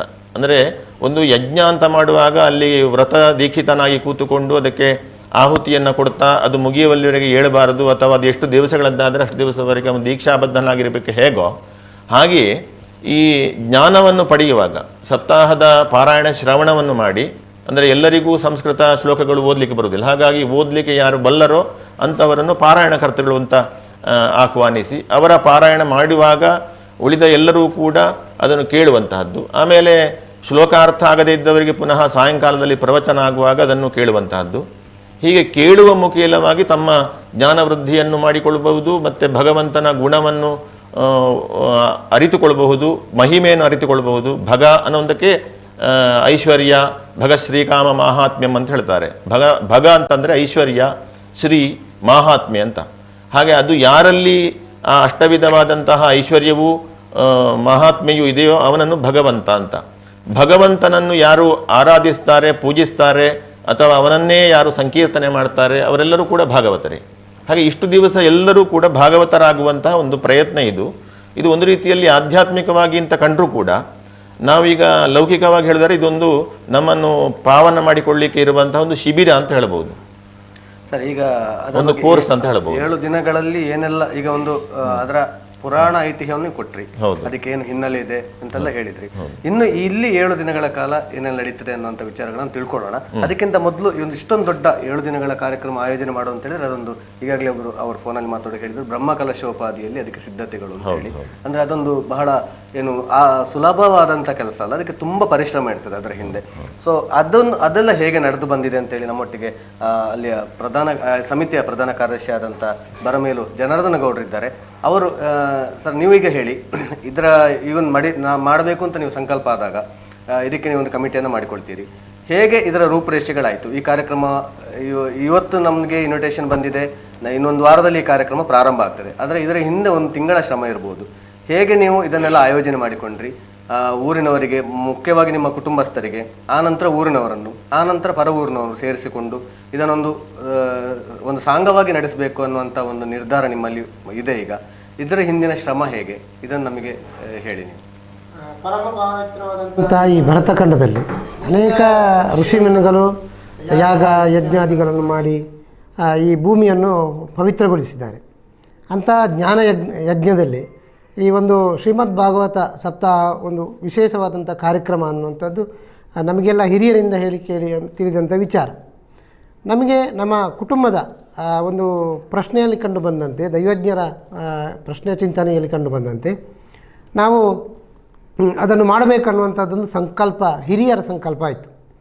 ಅದನ್ನು ನಾವು ಪ್ರಮುಖರೆಲ್ಲ ಸೇರಿಕೊಂಡು ಒಂದು ದಿನ ಈ ಬಗ್ಗೆ ಚರ್ಚೆಗಳನ್ನು ಮಾಡಿಕೊಂಡು ಊರಿನ ಪ್ರಮುಖರನ್ನು, ವಿಶೇಷವಾಗಿ ಪರವೂರಿನ ಪ್ರಮುಖರನ್ನು ಸೇರಿಸಿಕೊಂಡು ಈ ಕಾರ್ಯಕ್ರಮವನ್ನು ಯಾವ ರೀತಿ ಮಾಡಬೇಕನ್ನುವಂಥದ್ದನ್ನೊಂದು ಯೋಚನೆ ಮಾಡಿಕೊಂಡು ಪರಮಪೂಜ್ಯ ಕಾವಂದರಾದಂಥ ಡಾಕ್ಟರ್ ಡಿ ವೀರೇಂದ್ರ ಹೆಗ್ಡೆ ಅವರನ್ನು ಮಾರ್ಗದರ್ಶನ ಪಡ್ಕೊಂಡು ಧರ್ಮಪಾಲನಾಥ ಸ್ವಾಮೀಜಿಯವರು ಆದಿಚುಂಚನಗಿರಿ ಶಾಖಾ ಮಠ ಮಂಗಳೂರು ಇಲ್ಲಿಯ ಅವರ ಒಂದು ಗೌರವ ಅಧ್ಯಕ್ಷತೆಯಲ್ಲಿ ಅದಕ್ಕೊಂದು ವ್ಯವಸ್ಥಿತವಾದಂಥ ನಾವು ಸಮಿತಿಯನ್ನು ರಚನೆ ಮಾಡಿಕೊಂಡು ಈ ಕಾರ್ಯಕ್ರಮಕ್ಕೆ ನಾವು ಮುಂದಡಿ ಇಟ್ಟೆವು.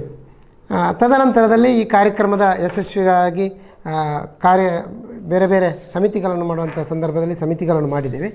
ಮತ್ತು ಈ ಒಂದು 8 ದಿನ ಪರ್ಯಂತ ನಡೆಯುವಂಥ ಕಾರ್ಯಕ್ರಮ, ಮೊದಲನೇ ದಿನ 27ನೇ ದಿನಾಂಕದಂದು ಬೆಳಿಗ್ಗೆ ಹೊರೆಕಾಣಿಕೆ ಅಲ್ಲಿಯ ಸ್ಥಳೀಯ ಶ್ರೀ ಸಿದ್ಧಿವಿನಾಯಕ ಭಜನಾ ಮಂದಿರದಿಂದ ಹೊರೆಕಾಣಿಕೆ ಮೂಲಕ ಹಸಿರುವಾಣಿ ಸಮರ್ಪಣೆ ಮಾಡಿ, ನಂತರ ಈ ಎಲ್ಲ ಕಾರ್ಯಕ್ರಮಗಳು ವಿಘ್ನ ನಿವಾರಕವಾಗಿ ನಡೆಯಬೇಕು ಅನ್ನುವಂಥದ್ದು ಉದ್ದೇಶದಿಂದ ಎಲ್ಲ ಕಾರ್ಯ ಸಿದ್ಧಿಯಾಗಬೇಕು ಅನ್ನುವಂಥ ಉದ್ದೇಶದಿಂದ ಹರಿದ್ರಾ ಗಣಪತಿ ಹೋಮವನ್ನು ಆ ದಿವಸ ಮಾಡಿಕೊಂಡು ಅದೇ ದಿನ ರಾತ್ರಿ ಲಘು ಸುದರ್ಶನ ಹೋಮ ಮಾಡಿ, ನಂತರ ಮರುದಿನ 28ನೇ ತಾರೀಕಿನಂದು ಬೆಳಿಗ್ಗೆ 6 ಗಂಟೆಗೆ ಸಾಮೂಹಿಕ ಪ್ರಾರ್ಥನೆಯೊಂದಿಗೆ ಭಾಗವತ ಸಪ್ತಾಹ ಕಾರ್ಯಕ್ರಮ ಪ್ರಾರಂಭ ಆಗ್ತದೆ. ಬೆಳಗಿನಿಂದ ಮಧ್ಯಾಹ್ನದವರೆಗೆ ಪಾರಾಯಣ ನಡೆದರೆ ಆ ಮಧ್ಯದ ಭಾಗದಲ್ಲಿ ಒಂದು ಭಜನಾ ಕಾರ್ಯಕ್ರಮವನ್ನು ನಾವು ಪ್ರತಿದಿನ ಆಯೋಜಿಸಿದ್ದೇವೆ. ಸಾಯಂಕಾಲ 3 ಗಂಟೆಯಿಂದ ಭಾಗವತರಿಂದ ಪ್ರವಚನಗಳು ನಡೆಯುತ್ತವೆ. ಇದು ಪ್ರತಿದಿನ ನಡೆಯುವಂಥ ಕಾರ್ಯಕ್ರಮ. ಇಲ್ಲಿ ವಿಶೇಷವಾಗಿ ವಿವಾಹ ಭಾಗ್ಯ, ಸಂತಾನ ಭಾಗ್ಯ, ಸುಖ ಭಾಗ್ಯ, ಆಯುಷ್ಯ ಮತ್ತು ಆರೋಗ್ಯ ಭಾಗ್ಯ ಎಂಬ 5 ಭಾಗ್ಯಗಳು ಪ್ರಾಪ್ತಿಯಾಗ್ತಾನೆ ಅನ್ನೋಂಥದ್ದು ನಮ್ಮ ನಂಬಿಕೆಯ ಆಧಾರದಲ್ಲಿ ಈ ಕಾರ್ಯಕ್ರಮವನ್ನು ನಾವು ಆಯೋಜಿಸಿದ್ದೇವೆ. ಪ್ರಥಮ ದಿನದಂದು ಹರಿದ್ರಾ ಗಣಪತಿ ಹೋಮದ ನಂತರ 2ನೇ ದಿವಸಕ್ಕೆ ದತ್ತಾತ್ರೇಯ ಹವನ, ಅಂದರೆ ಇಲ್ಲಿ ಅಜ್ಞಾನ ನಿವೃತ್ತಿಪೂರ್ವಕ ಸುಜ್ಞಾನ ಪ್ರಾಪ್ತಿಯಾಗ್ತದೆ. ಪ್ರಜ್ಞಾಶಕ್ತಿ, ಪ್ರತಿಭಾಶಕ್ತಿ ಮತ್ತು ಧಾರಣಾಶಕ್ತಿ, ಮೇಧಾಶಕ್ತಿ ಮತ್ತು ಧೀಶಕ್ತಿ ಪ್ರಾಪ್ತಿಯಾಗ್ತದೆ ಅನ್ನುವಂಥದ್ದು ನಂಬಿಕೆ. 3ನೇ ದಿನಕ್ಕೆ ನಾವು ದ್ವಾದಶಿ ಹವನ, ದುರಿತ ನಿವೃತ್ತಿಪೂರ್ವಕವಾದಂಥ ಸುಖಮಯ ಬದುಕು ಪ್ರಾಪ್ತಿಯಾಗ್ತದೆ. 4ನೇ ದಿವಸದಲ್ಲಿ ಬೆಳಿಗ್ಗೆ ಸುದರ್ಶನ ಹವನ, ದುಷ್ಟಶಕ್ತಿಗಳ ನಿರ್ಬಂಧನೆ ಆಗಿ ರಕ್ಷಾ ಪ್ರಾಪ್ತಿಯಾಗ್ತದೆ. ಅದೇ ದಿನ ಸಾಯಂಕಾಲ ಶ್ರೀ ದುರ್ಗಾ ಹವನ ನಡೆಯಲಿಕ್ಕಿದೆ. ದುಃಖನಾಶ, ದುರಿತನಾಶ, ಕಷ್ಟನಾಶ, ಸುಖ ಪ್ರಾಪ್ತಿಯಾಗ್ತದೆ ಅನ್ನೋಂಥದ್ದೊಂದು. 6ನೇ ದಿನಕ್ಕೆ ಶ್ರೀ ಗೋಪಾಲಕೃಷ್ಣ ಹವನ ಅಂಥೇಳಿ ಉತ್ತಮ ಸಂತಾನ ಪ್ರಾಪ್ತಿಯಾಗಬೇಕು, ಗೋ ಸಂಪತ್ತಿ ವೃದ್ಧಿಯಾಗಬೇಕು ಅನ್ನುವಂಥದ್ದು. ಶ್ರೀ ಲಕ್ಷ್ಮೀನಾರಾಯಣ ಮಂತ್ರ ಹವನ, ಇದು 5ನೇ ದಿನಕ್ಕೆ. ಇದರಲ್ಲಿ ಸಂಪತ್ತು ಪ್ರಾಪ್ತಿ, ಐಶ್ವರ್ಯ ಸಿದ್ಧಿ, ದಾಂಪತ್ಯ ಬದುಕಿನಲ್ಲಿ ಅನ್ಯೋನ್ಯತೆ, ಸ್ಥಿರತೆ, ಐಕ್ಯಮತ್ಯ ಪ್ರಾಪ್ತಿಯಾಗ್ತದೆ ಅನ್ನುವಂಥದ್ದು. ಮತ್ತು 6ನೇ ದಿನಕ್ಕೆ ಶ್ರೀ ಅಷ್ಟಾಕ್ಷರಿ ಮಂತ್ರ ಹವನ ಕಾರ್ಯಕ್ರಮ ನಡೆದು ಜೀವನದಲ್ಲಿ ನಾನಾ ವಿಚಾರವಾಗಿ ದುರ್ಬಲತೆ, ದುಃಖ, ಕಲಹ, ಶೋಕ, ಕಷ್ಟ, ಭಯಗಳಿದ್ದರೆ ಅದೆಲ್ಲವೂ ನಿವೃತ್ತಿಯಾಗ್ತದೆ ಅನ್ನೋಂಥದ್ದು ಒಂದು ನಂಬಿಕೆ.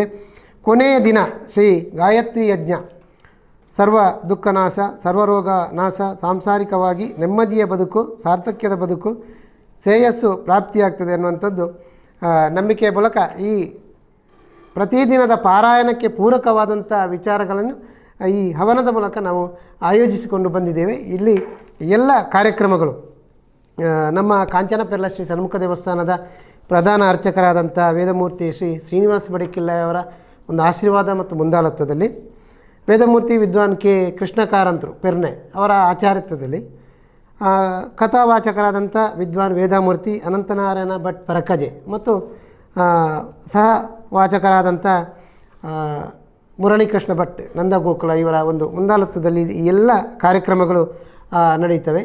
ಈ ಎಲ್ಲ 8 ದಿನದ ಕಾರ್ಯಕ್ರಮದಲ್ಲಿಯೂ ಧಾರ್ಮಿಕ ವ್ಯವಸ್ಥೆಗೆ ಪೂರಕವಾದಂಥ ಕಾರ್ಯಕ್ರಮಗಳೇ ನಡೆಯುವಂಥದ್ದು. ಇಲ್ಲಿ ಯಾವುದೇ ಸಭಾ ಕಾರ್ಯಕ್ರಮಗಳು, ಸಾಂಸ್ಕೃತಿಕ ಕಾರ್ಯಕ್ರಮಗಳು ನಾವು ಆಯೋಜನೆ ಮಾಡಲಿಲ್ಲ. ಬೆಳಗಿನಿಂದ ಪ್ರಾರಂಭವಾದಂಥ ಕಾರ್ಯಕ್ರಮ ಸಾಯಂಕಾಲದವರೆಗೆ ನಡೆಯುವಂಥದ್ದು, ಧಾರ್ಮಿಕವಾಗಿ ನಡೆಯುವಂಥ ಕಾರ್ಯಕ್ರಮ. ಖಂಡಿತವಾಗಿ ಅದೊಂದು ಆಯೋಜನೆಯ ಒಂದು ಒಟ್ಟು ಸ್ವರೂಪವನ್ನು ನೀವು ಹೇಳಿದ್ರಿ. ಈಗ ನಾವೀಗ ಮುಂದುವರಿಸೋದಂತಾದರೆ ಅದರ ಇತಿಹಾಸ ಅಥವಾ ಅದಕ್ಕಿರುವಂಥ ಪೌರಾಣಿಕ ಹಿನ್ನೆಲೆ, ಅದರ ಪ್ರಾಮುಖ್ಯತೆ, ಇದರ ಬಗ್ಗೆ ಎಲ್ಲ ನೀವು ಹೇಳಿದ್ರಿ. ಇಲ್ಲಿ 9 ದಿವಸಗಳು ನಡೆಯುವಂಥ ಕಾರ್ಯಕ್ರಮಗಳಲ್ಲಿ ಆ ವೇದಾಂಗ ಭಾಗ ಹೇಗಿರ್ತದೆ, ಅಂದರೆ ಕಾರ್ಯಭಾಗಗಳಲ್ಲಿ ಹೇಗೆ ನಡೀತದೆ, ಬೆಳಿಗ್ಗಿಂದ ಮಧ್ಯಾಹ್ನದವರೆಗೆ, ಆನಂತರ ಸಾಯಂಕಾಲದಲ್ಲಿ ಮತ್ತೆ ಈ ಪೌರೋಹಿತ್ಯ ಭಾಗಗಳು, ಧಾರ್ಮಿಕ ವಿಧಾನಗಳು, ಅದರ ಸ್ವರೂಪ ಹೇಗೆ ಅಂತೇಳಿ. ಅಂದರೆ ಇಲ್ಲಿ ಮುಖ್ಯವಾಗಿ ಭಾಗವತ ಸಪ್ತಾಹದಲ್ಲಿ ಭಾಗವತ ಪುರಾಣವನ್ನು 12 ಸ್ಕಂದ ಇರುವಂತಹ ಭಾಗವತ ಪುರಾಣವನ್ನು 7 ದಿವಸಗಳಲ್ಲಿ ಇಂತಿಷ್ಟು ಮುಗಿಸಬೇಕು. ಅಂದರೆ ಒಂದೊಂದು ದಿವಸ ಒಂದೊಂದು ಭಾಗವನ್ನು ಪ್ರಾರಂಭದಿಂದ ಶುರು ಮಾಡಿ ಅಲ್ಲಿ ಒಂದು ಕಥೆ ಅಂತ ಇರ್ತದೆ. ಒಂದು ಕಥೆಯ ಮುಗಿಯುವಾಗ ಅದನ್ನು ಕಥಾ ಸಮಾಪ್ತಿ ಮಾಡಬೇಕು ಅಂತ, ಕಥೆಯನ್ನು ಅರ್ಧದಲ್ಲಿ ಮುಗಿಸಬಾರ್ದು ಅಂತ ಅನ್ನುವ ನಿಯಮಗಳೆಲ್ಲ ಇರ್ತದೆ.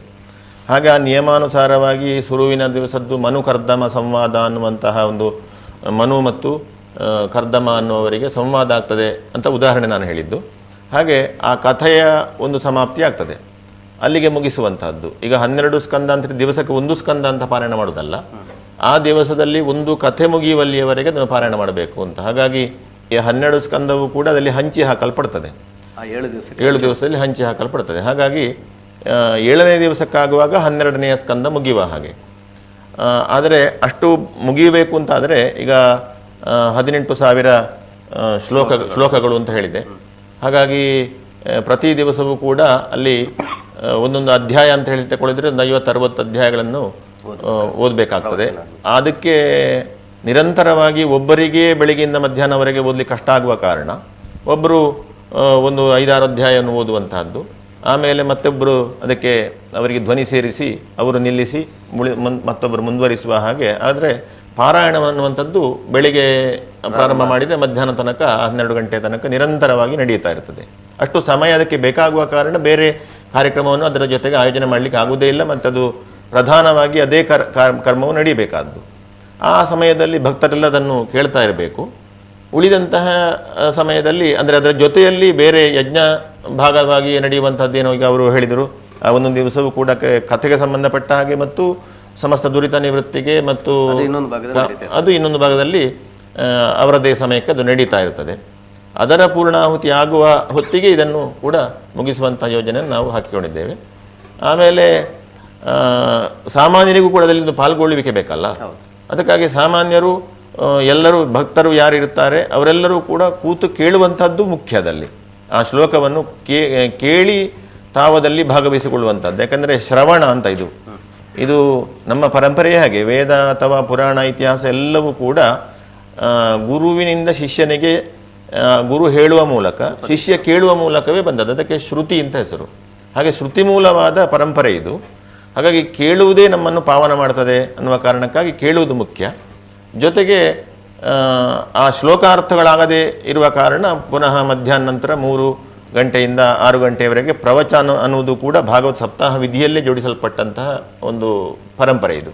ಅಂದರೆ ಇದು ಇವತ್ತು ನಿನ್ನೆಯದ್ದಲ್ಲ, ಯಾವಾಗ ಈ ಭಾಗವತ ಹುಟ್ಟಿಕೊಂಡಿತೋ ಆಗಿನಿಂದಲೇ ಸ್ವರೂಪ ಹಾಗೆ. ಹೌದು, ಪರೀಕ್ಷಿತ ರಾಜನಿಗೆ ಶುಕಮುನಿಗಳು ಭಾಗವತ ಸಪ್ತಾಹವನ್ನು ನಡೆಸಿದರು.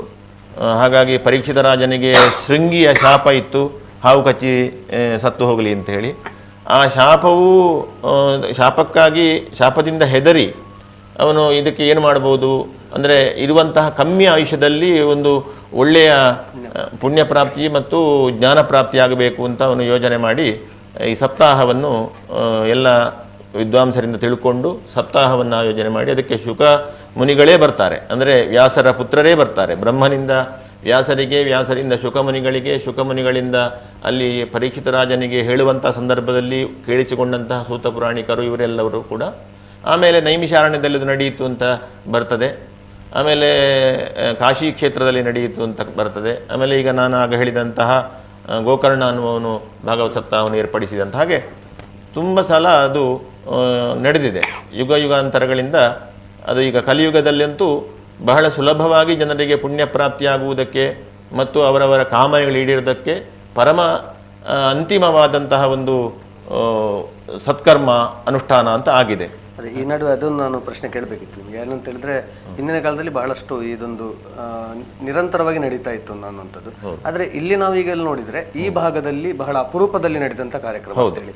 ಈ ಹಿಂದೆ ನಮ್ಮ ಈ ಕರಾವಳಿಯ ಈ ಪ್ರದೇಶಕ್ಕೆ ಬಂದ್ರೆ, ಅಂದ್ರೆ ನಾವು ವಿಟ್ಲ ಸೀಮೆಯಿಂದ ಈಚೆಗೆ ಬಂದ್ರೆ ನಮ್ಮ ಈ ಶಿರಾಡಿಯವರೆಗೆ ಎಲ್ಲಿ ನಡೆದಿದೆ ಮತ್ತೆ ಎಷ್ಟು ಕಾರ್ಯಕ್ರಮಗಳು ಆಗಿರ್ಬೋದು ಇಂಥದ್ದು ಅಂತ ಹೇಳಿ ನಿಮ್ಮ ಗೊತ್ತಿನಲ್ಲಿ? ಹೌದು, ಗೋಳಿತೊಟ್ಟು ಭಾಗದಲ್ಲಿ ಇದುವೇ ಪ್ರಪ್ರಥಮ ಬಾರಿಗೆ ಇದನ್ನು ಇವರು ಆಯೋಜನೆ ಮಾಡ್ತಾ ಇದ್ದಾರೆ.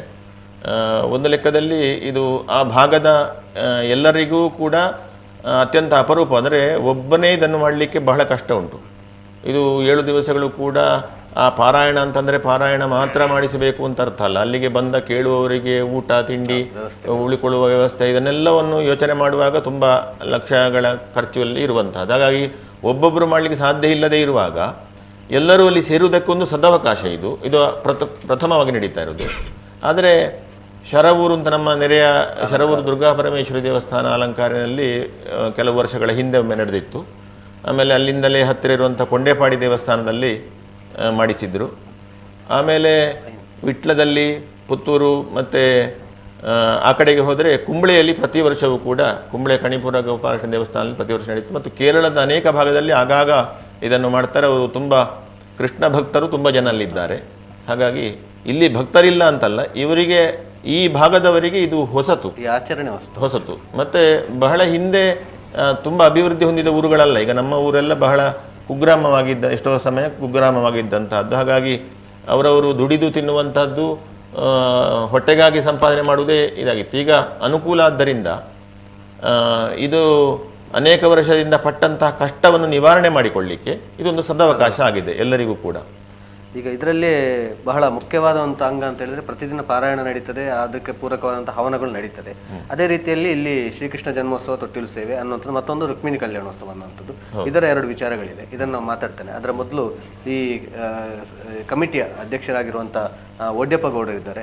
ಅವರು ನೋಡೋಗ್ಲೇ ಗೊತ್ತಾಗ್ತದೆ, ಇದನ್ನು ತುನಾನ ಗೊತ್ತಾಕೊಂಡು ನೆತ್ತ ಪಿರಾದ ಒಂಜಿ ಶಕ್ತಿ ಆದಿರು ಶ್ರಮಿಸೋಂದುಲ್ಲರು ದಯಪಂಡ ಒಂಜಿ ಒವ್ವೇ ಒಂಜಿ ಕಾರ್ಯಕ್ರಮ ಬ್ರಹ್ಮಕಲಶ ದಿಪ್ಪು ಅತನ ದೇವಸ್ಥಾನದ ಒವ್ವೇ ಒಂಜಿ ಕಾರ್ಯಕ್ರಮ ಆದಿಪ್ಪ ಇಟ್ಟು 2 ವಿಭಾಗ ಇಪ್ಪುಂಡು. ಒಂಜಿ ಎದುರುಡು ತೋಜಿ ಒಂದು ಮಾತೆಲ್ಲ ಮಲ್ಪೊಂದು ಬೋಪುನ, ಬಿನ್ನೆರನ ಆಹ್ವಾನ ಮಲ್ಪುನ, ಗಣ್ಯರನ ಆಹ್ವಾನ ಮಲ್ಪುನ, ಇಂಚಿನ ಒಂಜಿ ವಿಭಾಗ ನಾವು ಮಲ್ಪು ಕುಡೊಂಜಿ ಪಂಡ ಈ ಪಿರಾಡು ಬೆನ್ಪುನ ವಿಭಾಗ ಪಂಡದು ಪಂಡ ಅಲ್ಕ ಐಕ್ ಬೋಡೈನ ಪೂರ ವ್ಯವಸ್ಥೆಯಲ್ಲಿ ಮಲ್ಪುನ ಅವು ಇಜ್ಜಿ ಪಣ್ಣಕ ಅವು ಎಂಚನ ಒಂಜಿ ವ್ಯವಸ್ಥೆ ಆದಿಪ್ಪುಣ ಐನ್ ಮಲ್ಪುನ ಏರಂದು ಗೊತ್ತಾಪುಜಿ ಅಂಚಿತನ ಒಂಜಿ ವಿಭಾಗಡ್ ಈರು ಉಲ್ಲರಂದು ಇರೊಂಜಿ ಮುಖಚರಿ ಅಂತ ಗೊತ್ತಾಪುಂಡು ಅನ್ನಡದವ್ರು ಈರು ಪನ್ಲಿತ್ತೆ ನಮ್ಮ ಜನಾರ್ದನ ಗೌಡ್ರು ಪಂಡಿರು ಎಂಚ ಪೂರ ವ್ಯವಸ್ಥೆ ಆತಂದು ಮೂಲು ಪಂಡದು ಎಂಚ ಎಂಕಲ ಐನ್ ಪೂರ ವ್ಯವಸ್ಥೆ ಮಲ್ತ ಪಂಡದು ಈ ಪಿರಾದ ಬೇಲೆಯಲ್ಲಿ ಏತಿತ್ತುಂಡು ಪಂಡ ಒಂಜಿ ಅಲ್ಪ 7 ದಿನಕ್ಕೆ ಭಕ್ತರು ಬರ್ಪೇರು ಗಣ್ಯರು ಬರ್ಪೇರು ಅನ್ಯರ್ನಕ್ಲು ಬರ್ಪೇರು ಆತ ವ್ಯವಸ್ಥೆ ಆವಡು ಅಲ್ಪ ಒಂಜೊಂಜಿ ವಿಭಾಗಗಳು ಒಂಜೊಂಜಿ ವ್ಯವಸ್ಥೆ ಆವಡು ವನಸದ ವ್ಯವಸ್ಥೆ ಆವಡು ಧಾರ್ಮಿಕ ವಿಧಾನಾಲಯ ವ್ಯವಸ್ಥೆ ಆವಡು ಈ ತಯಾರಿ ಬರ ಏತ ದಿನಾಡ್ದ ನಡತೊಂದುಂಡು ಎಂಚ ಜವನೆರಿನ ನಿಖಲ್ನ ಕುಟುಂಬದಕ್ಲಿನ ಒಟ್ಟು ಮಲ್ತೊಂದು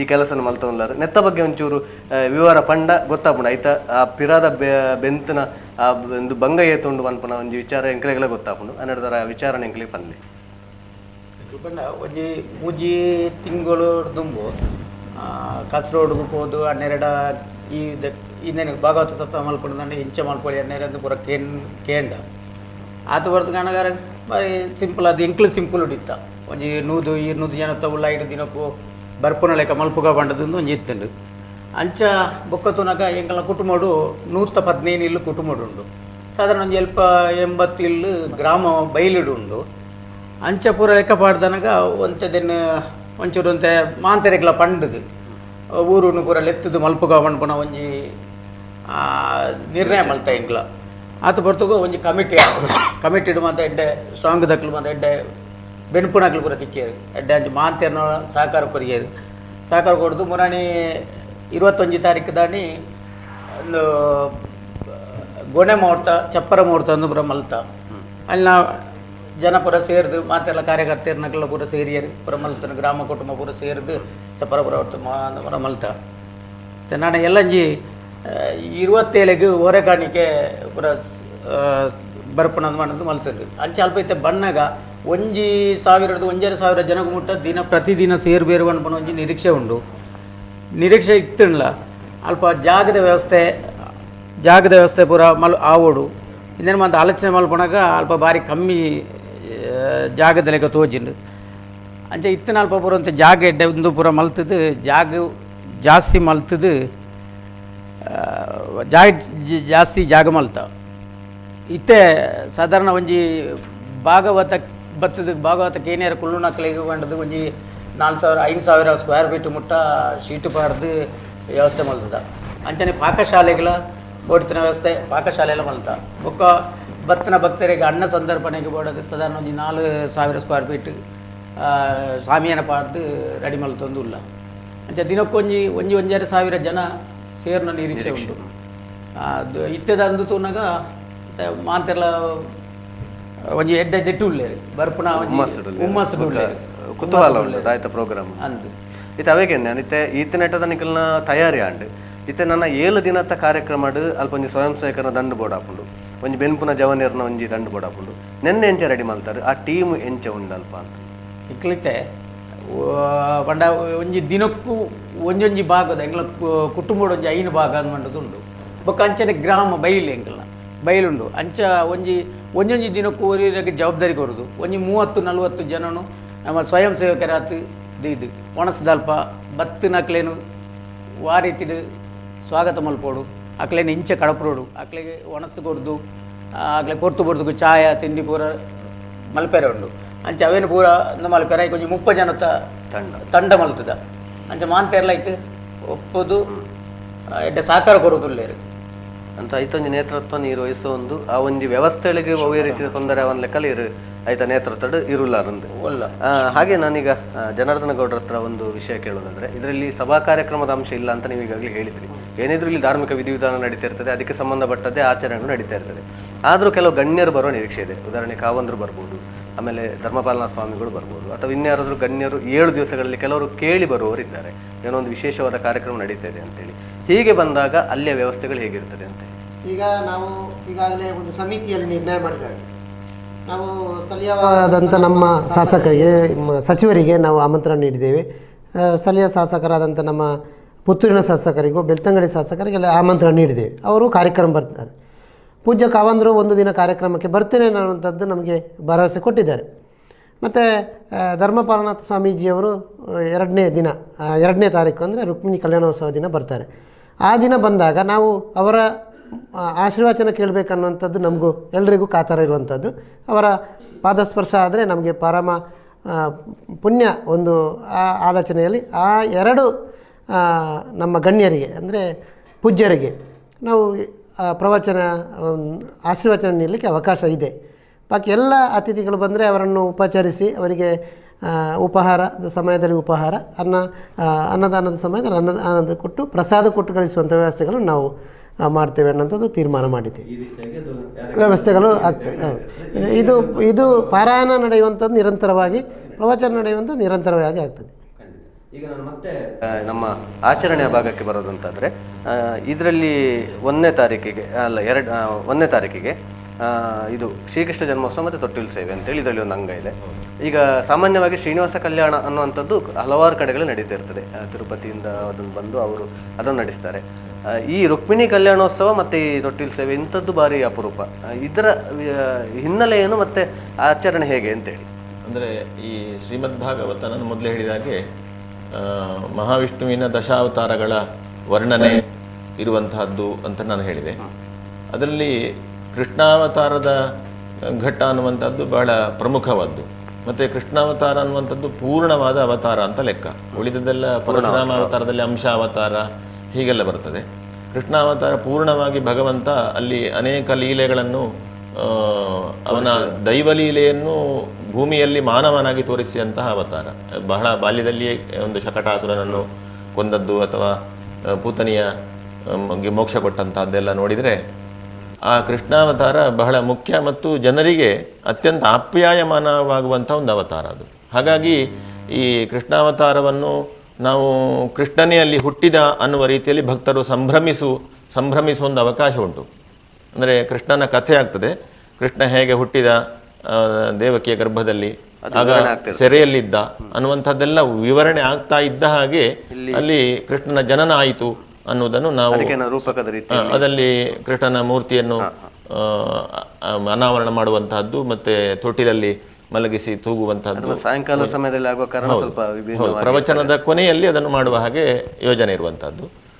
ಇದು ಅನೇಕರಿಗೆ ಅಲ್ಲಿ ಪುತ್ರ ಪ್ರಾಪ್ತಿಯಾಗದೇ ಇದ್ದವರಿಗೆ ತೊಟ್ಟಿಲನ್ನು ತೂಗುವಂತಹ ಸೇವೆ ಇದನ್ನೆಲ್ಲ ಅವಕಾಶ ಇದೆ. ಅಂದರೆ ವಿದ್ಯುಕ್ತವಾಗಿ ನಾವೇ ದೇವರ ಸೇವೆಯನ್ನು ಮಾಡಿದೆವು ಅನ್ನುವಂಥ ಭಾವನೆ ಪ್ರತಿಯೊಬ್ಬನಿಗೂ ಕೂಡ ಬಂದರೆ ಅದರ ತಿಳುವಳಿಕೆಯ ಮೂಲಕ ಬರ್ತದೆ. ಇದು ಅಂದರೆ ಪ್ರವಚನವೂ ಆಗ್ತದೆ, ನಾನು ದೇವರ ಸೇವೆಯನ್ನು ಮಾಡ್ತಾ ಇದ್ದೇನೆ. ಮುಂದೆ ಹಿಂದೆ ಭಗವಂತನ ಅವತಾರ ಕೃಷ್ಣನ ಅವತಾರ ಆಗಿದ್ದಾಗ ಗೋಪಿಕೆಯರೆಲ್ಲರೂ ಕೂಡ ಅಥವಾ ಗೋಪಾಲಕರೆಲ್ಲರೂ ಕೂಡ ಅವರಿಗೆಲ್ಲ ಭಗವಂತ ಅಂತ ಗೊತ್ತುಂಟು. ಹಾಗಾಗಿ ಭಗವಂತ ಅಂತ ಗೊತ್ತಿದ್ದ ಕಾರಣವೇ ಅವರನ್ನು ಅವನಿಗೆ ಅರ್ಪಿಸಿಕೊಂಡ್ರು.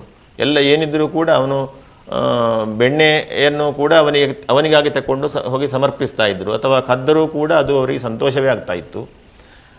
ಈ ರೀತಿಯಾಗಿ ಬಹಳ ಆನಂದದ ಒಂದು ವಾತಾವರಣ ನಂದಗೋಕುಲದಲ್ಲಿ ಇತ್ತು. ಕೃಷ್ಣನ ನಂದಗೋಪನ ಒಂದು ಸಮಯದಲ್ಲಿ ಇತ್ತು ಅಂತ ನಾವು ಈ ಕಥೆಯಲ್ಲಿ ಕೇಳ್ತೇವೆ.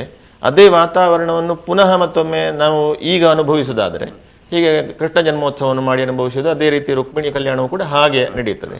ಹಾಗೊಂದು ಮುಖ್ಯ ಘಟ್ಟವಾದ ಕಾರಣ ಅದನ್ನು ನಾವು ಅನುಭವಿಸುವುದಕ್ಕಾಗಿ, ಅಂದ್ರೆ ಅದರಲ್ಲಿ ಎಲ್ಲರ ನೇರ ಭಕ್ತಿ ಪ್ರಧಾನವಾದ ಇದು ಪುರಾಣ ಇದು.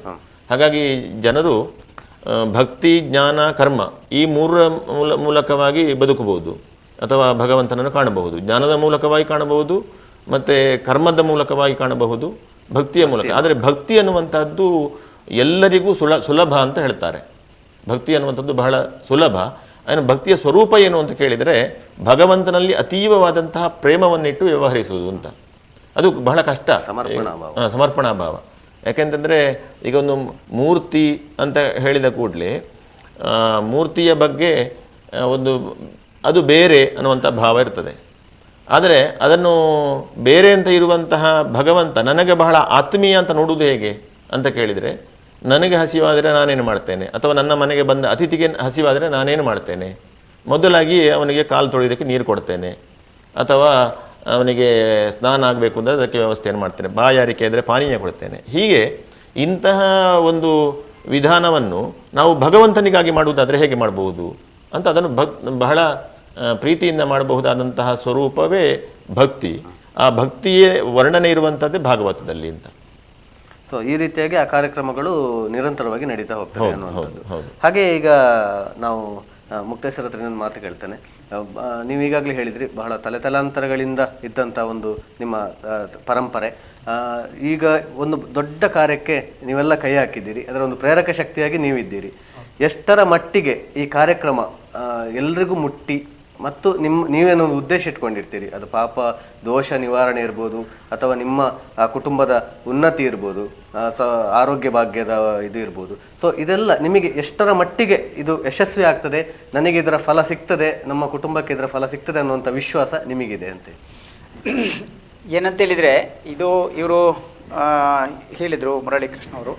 ಏನಂತೇಳಿದರೆ, ಎಷ್ಟೋ ಕಾರ್ಯಕ್ರಮವನ್ನು ಹೋಮ ಅಥವಾ ಸುದರ್ಶನ ಹೋಮ ಅಥವಾ ಅಘೋರ ಹೋಮ ಇತ್ಯಾದಿ ತುಂಬ ಹೋಮಗಳನ್ನು 94ನೇ ಇಸವಿಯಿಂದ ಮಾಡ್ತಾ ಬರ್ತಾ ಇದ್ದೇವೆ ನಾವು. ಇದರಲ್ಲಿ ನಾವು ಮಾಡುವಾಗ ಹೆಚ್ಚಿನ ಫಲ ಸಿಕ್ಕಲಿಲ್ಲ ನಮಗೆ. ಹಾಗೆ ಸುಮಾರು ಒಂದು 7-8 ವರ್ಷಕ್ಕೆ ಮುಂಚೆ ನಮ್ಮ ಮನೆಯಲ್ಲಿ ಯಷ್ಟಮಂಗಲ ಪ್ರಶ್ನೆ ಆಗುವಾಗ ಹೇಳಿದರು, ಇದಕ್ಕೆ ಪರಿಹಾರ ನಾನು ಹೇಗೆ ಕೇಳಿದೆವರ ಹತ್ರ. ನಾವು ಎಲ್ಲ ಅದೃಷ್ಟಹೀನರಾಗ್ತೇವಲ್ಲ, ನಮ್ಮ ಕುಟುಂಬದಲ್ಲಿ ಯಾವುದು ಅದೃಷ್ಟಹೀನರಾಗಿರ್ತೇವೆ. ಮತ್ತು ಅಪಮೃತ್ಯು ಅಂದರೆ ಸುಮಾರು 30-40 ವರ್ಷ ಆಗುವಾಗ ಏನಾದರೂ ಅಪಮೃತ್ಯು ಆಗೋದು ಕೆಲವರಿಗೆ, ಮತ್ತು ನಿಸ್ಸಂತಾನ, ಇನ್ನೂ ಹಲವಾರು ಎಂಥದ್ದು ಹಾರ್ಟ್ ಅಟ್ಯಾಕ್ ದೋಷಗಳು. ಇದರಿಂದ ತುಂಬ ನಮಗೆ ನೊಂದು ಸಾಕಾಗಿ ಹೋಯಿತು. ಏನು ಮಾಡೋದು ಪುನಃ ಅಷ್ಟಮಂಗಲ ಇಟ್ಟು ಕೇಳುವಾಗ ನಮಗೆ ಕಂಡಿತ್ತು. ಅದು ಮೊದಲು ಹೇಳಿದರು, ಇದಕ್ಕೆ ಶ್ರೀಮದ್ ಭಾಗವತ ಮಾತ್ರ ಪರಿಹಾರ ಅಂತ ಹೇಳಿದರು. ಆದರೆ ನಮಗೆ ಅದರ ಬಗ್ಗೆ ಅಷ್ಟೇನು ಇದು ಆಗಲಿಲ್ಲ. ಅದು ಎಷ್ಟೋ ಲಕ್ಷ ಖರ್ಚಿಂದ ಆಗಲೇ ಹೇಳ್ತಿದ್ರು 7-8 ವರ್ಷದಿಂದ. ಆದರೆ ಪುನಃ ನಾನೊಮ್ಮೆ ಕೇಳಿದೆ, ಇಲ್ಲಿ ಉನ್ನಿಕೃಷ್ಣನ್ ಅಂತ ಇಲ್ಲಿ ನಮ್ಮ ಮುಳ್ಳೇರಿಯಾದವರು ಪ್ರಶ್ನೆ ಇಡುವಾಗ ಕೇಳಿದೆ. ಈಗ ನೋಡಿ, ನಮಗೆ ಅದೃಷ್ಟಹೀನ ಆಗ್ತೇವೆ. ಉದಾಹರಣೆಗೆ ನಾನು ಇದು ಸರ್ಕಾರಿ ನೌಕರನಾಗಬೇಕು ಅಂತ ತುಂಬ ಆಸೆ ಇತ್ತು. ಹತ್ರ ಬಂತು ತುಂಬ ಸಲ. ನೋಡಿ ಇದೇ ಪುತ್ತೂರಲ್ಲಿ ಲ್ಯಾಂಡ್ ಬ್ಯಾಂಕ್ ಉಂಟಲ್ಲ, ಅಲ್ಲಿಯೂ ನಮಗೆ ಕೆಲಸ ಹತ್ರ ನಾನು ಜಾಯಿನ್ ಅಂತ ಹೇಳಿದ್ರು. ಎಲ್ಲ ಇದು ಯಾಕೆ ಹೀಗೆ ಆಗ್ತದೆ ಅಂತ ಕೇಳಿದ್ರು. ಒಂದು ನಿಮಿಷ, ಈಗೊಂದು ಕರೆ ಸಿದ್ಧವಾಗಿ ಮಾತಾಡಿಕೊಂಡು ನಾವು ಮುಂದುವರಿಸಿ. ಒಳ್ಳೇದಾಯ್ತು. ಹಲೋ ಹಲೋ ಸರ್, ನಮಸ್ತೆ. ನಮಸ್ತೆ, ಹೇಳಿ, ಯಾರು ಮಾತಾಡ್ತಾರೆ? ನನ್ನ ಹೆಸರು ಮಿಥುನ್ ಅಂತ, ಕೊಕ್ಕಡದಿಂದ. ಈಗ ಇರೋದು ಬೆಂಗಳೂರಿನಲ್ಲಿ ಇರುವುದು. ಹೇಳಿ. ಹಾಗೆ ತಂದೆಗೆ ಈ ಕಾರ್ಯಕ್ರಮದ ಆಮಂತ್ರಣ ಸಿಕ್ಕಿತ್ತು, ಹಾಗೆ ಅವರು ಫೋಟೋ ಕಳಿಸಿದ್ದಾರೆ ನಂಗೆ ಆಮಂತ್ರಣಕ್ಕೆ ಬರಬೇಕು ಅಂತ. ನಿಮ್ಮ ಪಕ್ಕದ ಊರಿನಲ್ಲಿ ಗ್ರಾಮದಲ್ಲಿ ಒಂದು ಬಹಳ ವಿಶಿಷ್ಟವಾದ ಮತ್ತು ದೊಡ್ಡದಾದಂತ ಒಂದು ಕಾರ್ಯಕ್ರಮ ನಡೀತಾ ಇದೆ. ನೀವು ಬರ್ಬೇಕು ಅಂತ ನಾವು ಈ ಮೂಲಕ ನಿಮಗೆ ಆಹ್ವಾನ ಕೊಡ್ತೇವೆ. ಬೆಂಗಳೂರಿಂದ ಬರ್ಬೇಕು ನೀವು.